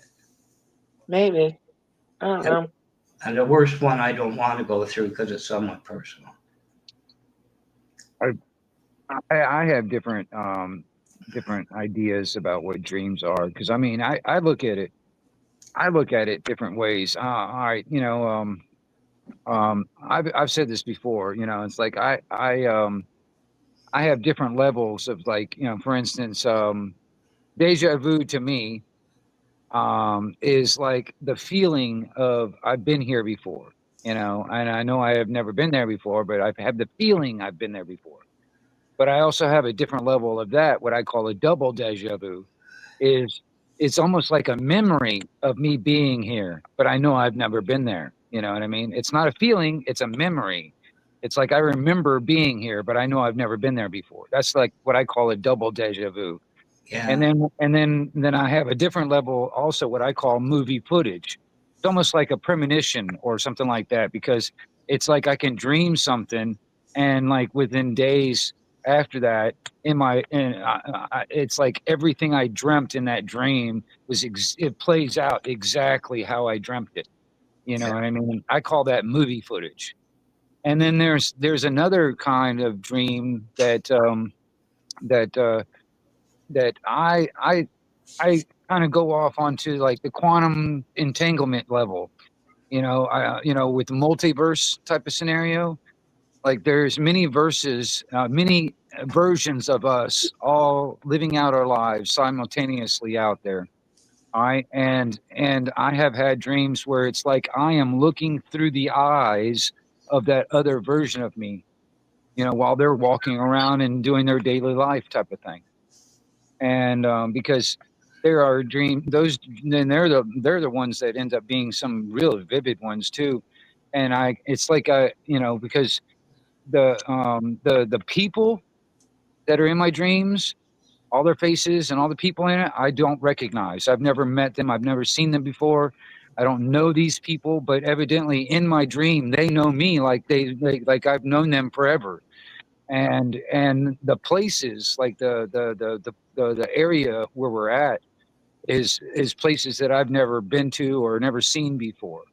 So I mean, it's almost like, in those dreams, it's like that quantum entanglement, and it's like I'm actually, kind of almost like astroplaning, where I am actually looking through the eyes of that other version of me, and just going through that daily life, because those other versions are living out their lives simultaneously right now. And there's also times where it's possible that when I'm awake and they're asleep, and they're probably dreaming, and they're actually looking through my eyes and watching me, like a first person scenario, me just going through my life and stuff like that. That's the Wait, reason why wait. I asked the question, have you ever seen your reflection in a dream? Because, like I've always wondered, it's like if I am looking through those eyes of that other me, what I look like, and would I I look think like who I, would I look like here? I've never heard of anybody seeing themselves, but there is this thing. Have you ever heard where they say if you die if you see yourself in a dream or something, or if you die in real life, that's a fallacy. That's not true. That's been looked at by those in the know, if you will. There's an old thing, if you die in your dream, you really will die. That's not true. Well, Freddy I don't Krueger told know. me, Freddy I don't know Krueger about told that. me if you die in your dream, you die in real life. Yeah, I mean, this whole, I well, don't that, know. I don't know about that. I don't know. I don't still know about that. I don't Because I've, know. I've I've had moments I where mean, I mean, it you would know have I to be, it would have to be a very fucking strong dream. Because I mean, we can all be in the slump of depression yeah. and dream about dying. Like some of the suicide. And this is gonna be a touchy subject. I'm sorry, but you know, my aunt's husband committed suicide just few years ago, and I'm sure he's dreamt of this day. Like of freedom, like and what was in his dream as freedom was him committing committing suicide, and one of the psychological behaviors of suicide of a person that is suicidal is there's somebody that struggled with depression for many years, and then all of a sudden they seem happy. Check on your happy friends. Have you heard? I mean, that's a popular saying going around. um he had no idea, and believe me, my aunt is older than my father. My father is 64, so she's like 67, you know? So her husband's just a tad bit older than that, you know? Um, so in their 60s, he committed suicide. And it was it was like I said, it was a few years ago. And um, I'm trying to collect my thoughts and make sure I make my point. But um, it was during COVID. I get it. I get it. That was a really depressing time. Um, and so he couldn't see his kids. You know what I mean? Because the children was like, "Oh my God, they're older.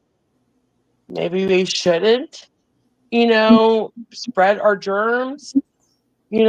So he got severely depressed. Well, he seemed fucking fine. He did seem fine. My aunt was like, "Oh, we just had dinner." He did all the chores said he was going to do. And then he took his fucking little revolver out to the fucking horse's stable and shot himself. Like, I'm sure that's not a fucking dream. That, like, oh no. Like, you're fucking suicidal, whatever. You're not going to dream of fucking, I don't know. I don't. Yeah, it's a touchy thing because I mean honestly, I've known a couple of It's people that have committed suicide in my yeah. life too. So I It's mean, a it's like touchy, I maybe started it thinking is about touchy. I really I've wondered like what was really going through their mind at that time or right before, I'm sure they didn't and dream of fucking rainbows and fucking yeah, yeah, yeah, um yeah, yeah, flowers. no, yeah, Like yeah. It would have you it would. definitely something definitely going on because I'm going to tell you something, man. To me, the way I see it. I mean, I'm really weird, weird about it when it comes down to it. I mean, I think suicide is the quitter's way out. All right, It may be. that's how It may it is. be. to It your is to me. into a singular fucking perspective. I mean, I I just listen. This man was such a great man, and he was always smiling. All I've known him growing Yeah, up, like of course he's like an uncle to me. You know, yeah. um, he's an uncle to me. I known him growing up. You know, he's my first cousin's fucking father. I never known this man that wasn't jolly, you know? Um, I knew, like, as I got older and is able to understand more, I knew he struggled with depression. And it was like, that's nothing new. You know, you just like kind of brush it off, like, we all do, you know? But his was pretty severe. And I didn't realize that until he took his own life. And I was like, oh, okay, it's that severe, you know?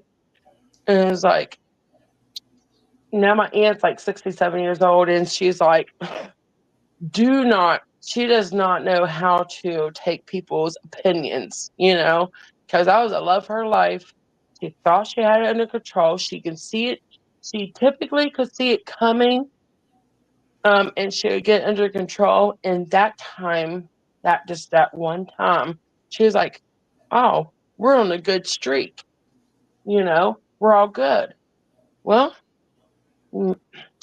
after dinner, cleaning up the kitchen, she's like, he's taking a long time down at the horses stables. Let me go check on him.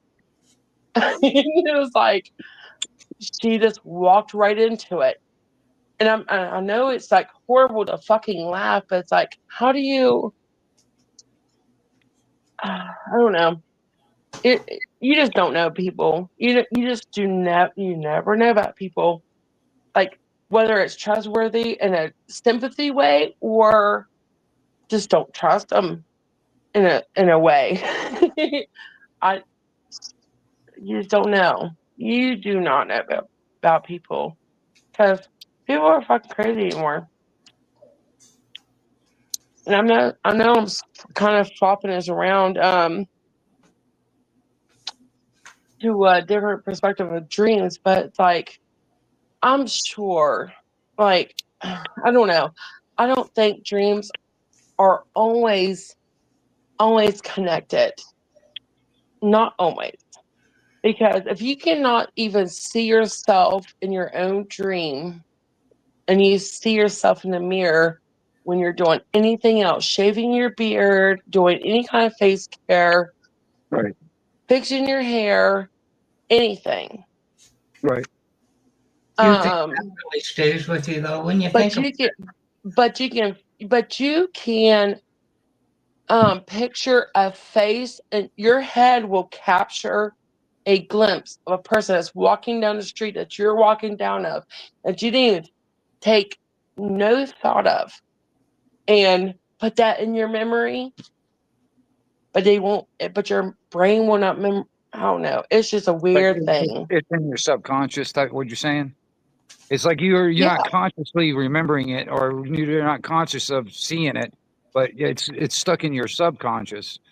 You know, because I mean, yeah. like I said, I mean, But like the I said, most thing you should be conscious about is yourself. You know, right.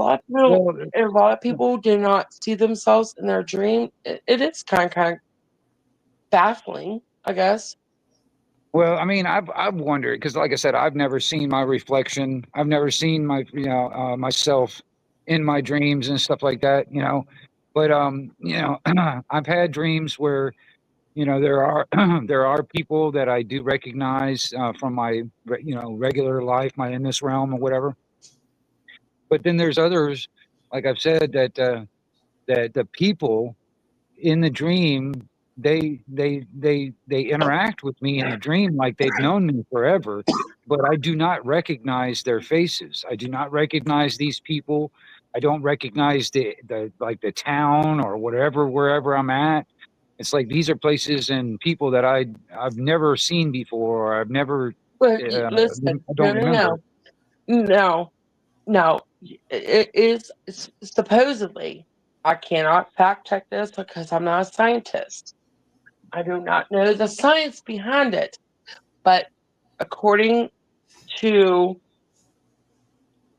like studies, there is no face in your dream that you see that you've never seen. Your mind cannot possibly make Well, up a face. there's They okay, but that's the thing too. Is like there's also, if you want to go into the studies and stuff, there is a such thing, and it is a real thing. It's called remote viewing. Where where you can see places and people that you never been to or even experienced, like all the way across on the other side of the planet, type of thing. All right, and but I also go a step further, and I start thinking about like a quantum entanglement scenario where, like, I mean, there's most likely another universe, another verse where there's other versions of us living simultaneously, living out our lives, and it's possible that because when it comes down to quantum entanglement, there's no distance. The distance is irrelevant when it comes down to it. So you can be like 10 million light years away, viewing an area on another planet or another verse somewhere else, through, like, in a sense, remote viewing.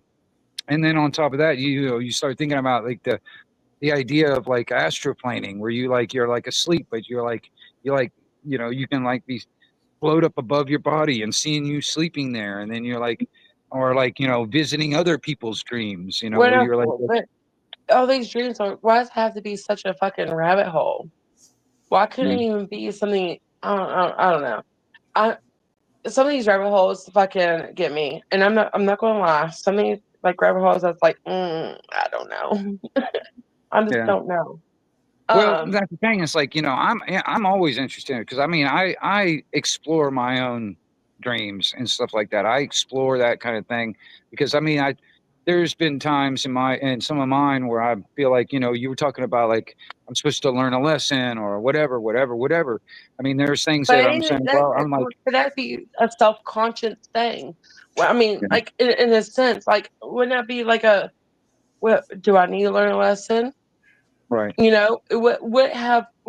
What is in that dream? I might not understand it now. There might not be a lesson that I can foresee right now in that dream right now, but maybe in the future, it's like it kind of clicks. It's like, oh, there it is. It could be kind of one of those moments. Rabbit holes for me, I can only dive so deep, and then I start losing connection with it. With any department of rabbit holes. Like, I mean, it doesn't matter what hole you dive into. I can right. only dive so deep, and then I'm like losing connection with it because it's like, do I want to live rest of my life with fucking anxiety, or do I want to fucking kind of keep it in tune with what I'm experiencing? You know, um, kind of both. You know, See, kind of keep in that's the tune with thing. both of them. That's the thing with me. I don't feel I actually feel, yeah, I don't feel anxiety I do. from in my dreams or from them. I mean, there have been times where I felt like, um, I had to get away from something because something was chasing me or something like that. I mean, but even then, it wasn't like I didn't picture it as a form of anxiety or anything like that. I actually there's a lot of my dreams that actually seem like a better place than what I'm living in real life, in this realm, in a sense. It's like, God dang, man. It's like, I'd have a dream sometimes. I'm like, oh, and I wake up and I'm like, oh crap, man. I was riding a unicorn with Halle Berry, and now I got to wake up and pay taxes. Oh fuck, that kind of thing. So I'm like, some of That's my dreams are. anxiety. It Waking seems up like, to anxiety. I don't want to yeah, want. I don't it's want it it anxiety. it seems like some of my dreams are my dream worlds are better than the worlds that I'm living in now. Um, it seems like some of them, not all of them, but some of them. And that's the You reason know, why I was like, when you talk about the studies and the different stuff when it comes down to science and all that stuff, that's why I go toward the quantum entanglement scenario also. It's like, who else would you have better entanglement with on a quantum level than the other version of yourself in another verse? And it's not like I would would be you able to trust it experience. though? Would you really trust it though? What do you I mean? I don't What do you know. mean trust it? I mean, and what do you Like, mean by trusting it? Like, would you be like, okay, that is me? hmm If it is a different version of yourself, would you be like, oh, that is me? Would you recognize it or would you be like, ooh, well, I don't know, that's not well, me? I know it wouldn't be me because I wouldn't, it's not like I would be dreaming, like looking through the eyes of some other person. You know what I mean? It's like it is me. It just might not be me in this verse because I mean, like I do have dreams of this verse and the people and places that I am familiar with. There are dreams But like that. are you speaking of like hypothetically, or like you know what I mean, like that would be a version of me, or would it? I don't know how to explain it. Would Well, it like I be said, like, well, like I was saying, it's like, all right, all right, um, let's say the way I see things when it comes down to it, anything that can and will happen has already happened. All right, anything, and it's like, for instance, you come up to a crossroads or something like that. In this realm, in this verse, you took a left. All right, at that intersection, but that other version of you took a right, or that other version of you went straight ahead, or that other version of you just decided to take a U-turn and go backwards. All right, and all those different choices that you have, like when you come up to that intersection, has already played out in many different versions at the same time. But in this verse, you made that one direct in that particular version, that decision. It's all played out. Um, so it's like it's all happening simultaneously. Just basically different versions of you living out their lives all at the same time. And that's how I see it when it comes down to it. When I look at things from my point of view, I'm not saying that's how it is, but that's how it is in my point of view. Because it makes sense to me, for instance, because like I said, I have different levels or different versions of like dreams or even like like I said, deja vu's or whatever. There's different levels of it, and depending on what you are vibrating or your frequency or your harmonic at that time and what you're connected to and stuff like that, because we're all connected, and everything in the universe, everything and all of the universe, all connected. All right, and so it's like, and then like I said, I was like on the quantum entanglement on the quantum level and all that stuff. Distance doesn't matter, so it doesn't matter if it's like the town over or the next country around the other side of the world or another verse billions of light years away. You know what I mean? It doesn't yes, matter, because I mean all these this spark that is inside our body right now, what people would call a soul, but this spark that's inside of us is connected to everything. And when this spark leaves this vessel that we're walking around in right now, it goes out, and like I said, I was like, it doesn't stop. It just keeps on going. In some views, it gets recycled, and next thing you know, another life. Kind of like rebirth. It's like the saying of old souls. There's a lot of people that seem like they've been around for a long time, or they have been. It's like they've lived many lives in the past, therefore they would live many lives in the future, because that spark inside of us, it never just dies. It never goes away. It continues on. All right, I hope and so. then so I mean Yeah, and so I mean and that spark in all of us generate a frequency or a harmonic or a vibration in a sense. you I know, think and there is energy. some differences that separates us, though. I mean, and I won't get into it, but I think there's some differences that separates us, and that's why our country is struggling. And I know I didn't. I know I have posted in the chat that I hate talking political, but it's Well, I not mean, technically political. But it's just like I just know there is a separation, and I know that divides us. I'm not talking about dreams. I'm not talking about political, but there is some thought process in life, yeah, just in general, that yeah, yeah. separates us. And it's not, it doesn't have to be political.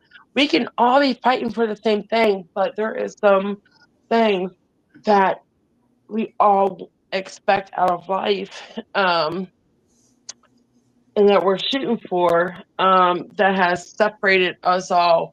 And that I feel like it all combines. I'll relate it to this like you know, because I'm a radio operator and stuff. I'll relate it to this like, you know, it's like a frequency, you know what I mean, or like tuning forks. Maybe, I yeah, yes, some yes, yes, yes. some of us are some of us are, you know, if we imagine all of us as a tuning fork, for instance, some of us are not tuned the same as others. You know what I mean? But you know, there are some that are tuned the same. Like for instance, if I start vibrating, my tuning fork will start vibrating at a certain thing, and somebody that their tuning fork is tuned the same as mine will start vibrating just because they're nearby at this, you Yeah, know, because they're just being influenced by that, you know what I mean? But then not everybody's on that same frequency or tuned to the same as them, but we all have the capability to be tuned and at the same harmonic. We have that capability, but not everybody is in tune with that, even that ability. You know what I mean? There's so many people that don't even know themselves, much less other people. You know what I mean? yeah. You I know, will accept that. I they're not can really accept that. connected to who they really are. You know, as a you know, as a human or whatever, they're not even connected to that point of it. So I mean, you know, how can they actually, you know, and but then there's others that are very, very in tune with themselves and their environment and their surroundings with nature and all that other stuff. You know, and the earth itself puts off a frequency, a vibration, a harmonic, and and actually, to me, the way I see things, that is part of the creator right there. So and we just get further and further away from vibrating at that same harmonic as what the creator is. And so, you know, and that's one of the other reasons why there's all this, like you talk about the, like division and stuff like that, is because, you know, people's tuning forks are fucked up. You know what I'm saying? Their compass is not fucking swinging to the right way. You know what I mean? Maybe, but who am I to say? I don't know. I don't know. Like, I try not to. I don't know. Yeah. Well, no, I mean, I get it. It's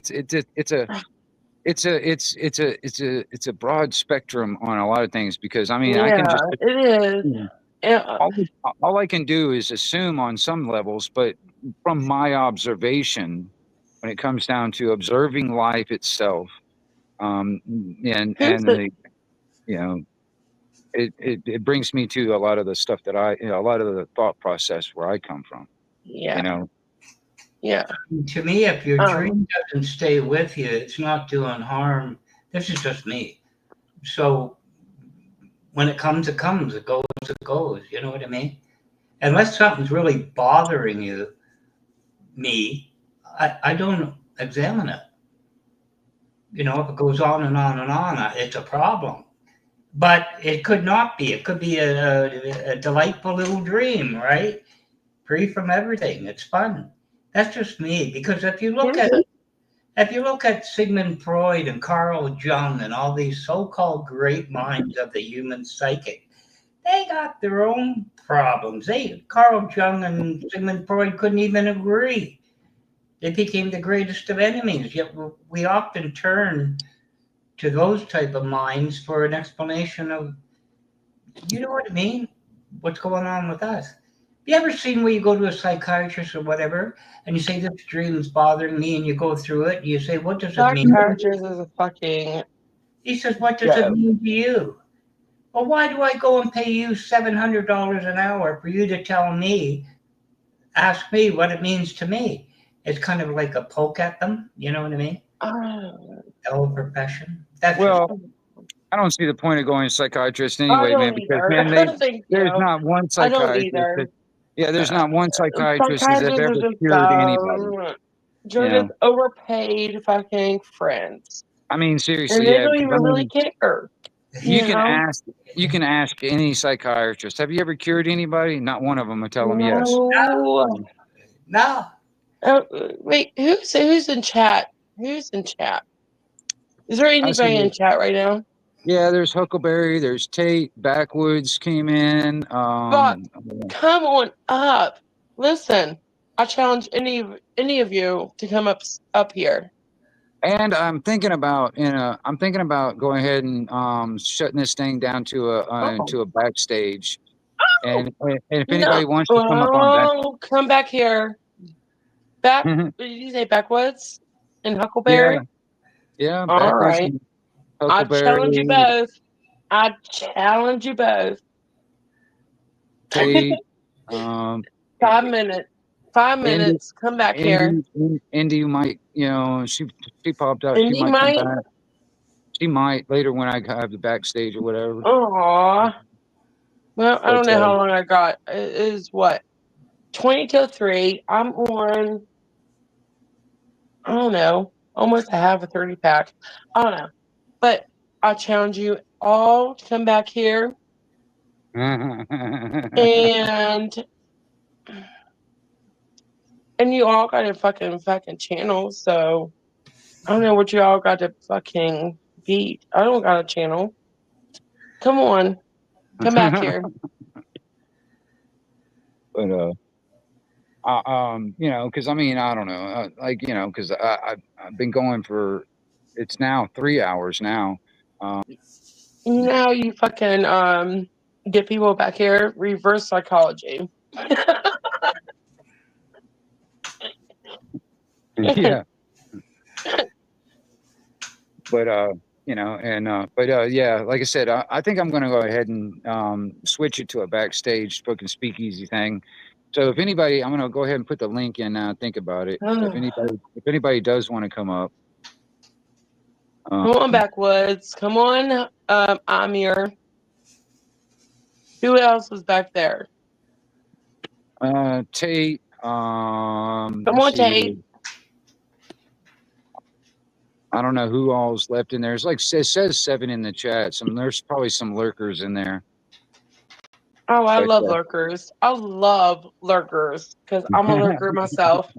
I'm not gonna lie. I'm a lurker myself. I don't give a fuck about talking to people so much. Like, I just don't care. But so I love my lurkers. Yeah. But yeah, because like I said, I've been sitting here for about 3 hours now, and I'm gonna go ahead and go to the backstage, y'all. So I appreciate all y'all that's in there. If you're gonna come back, hit the link. B1122 Wingnut back out. All right.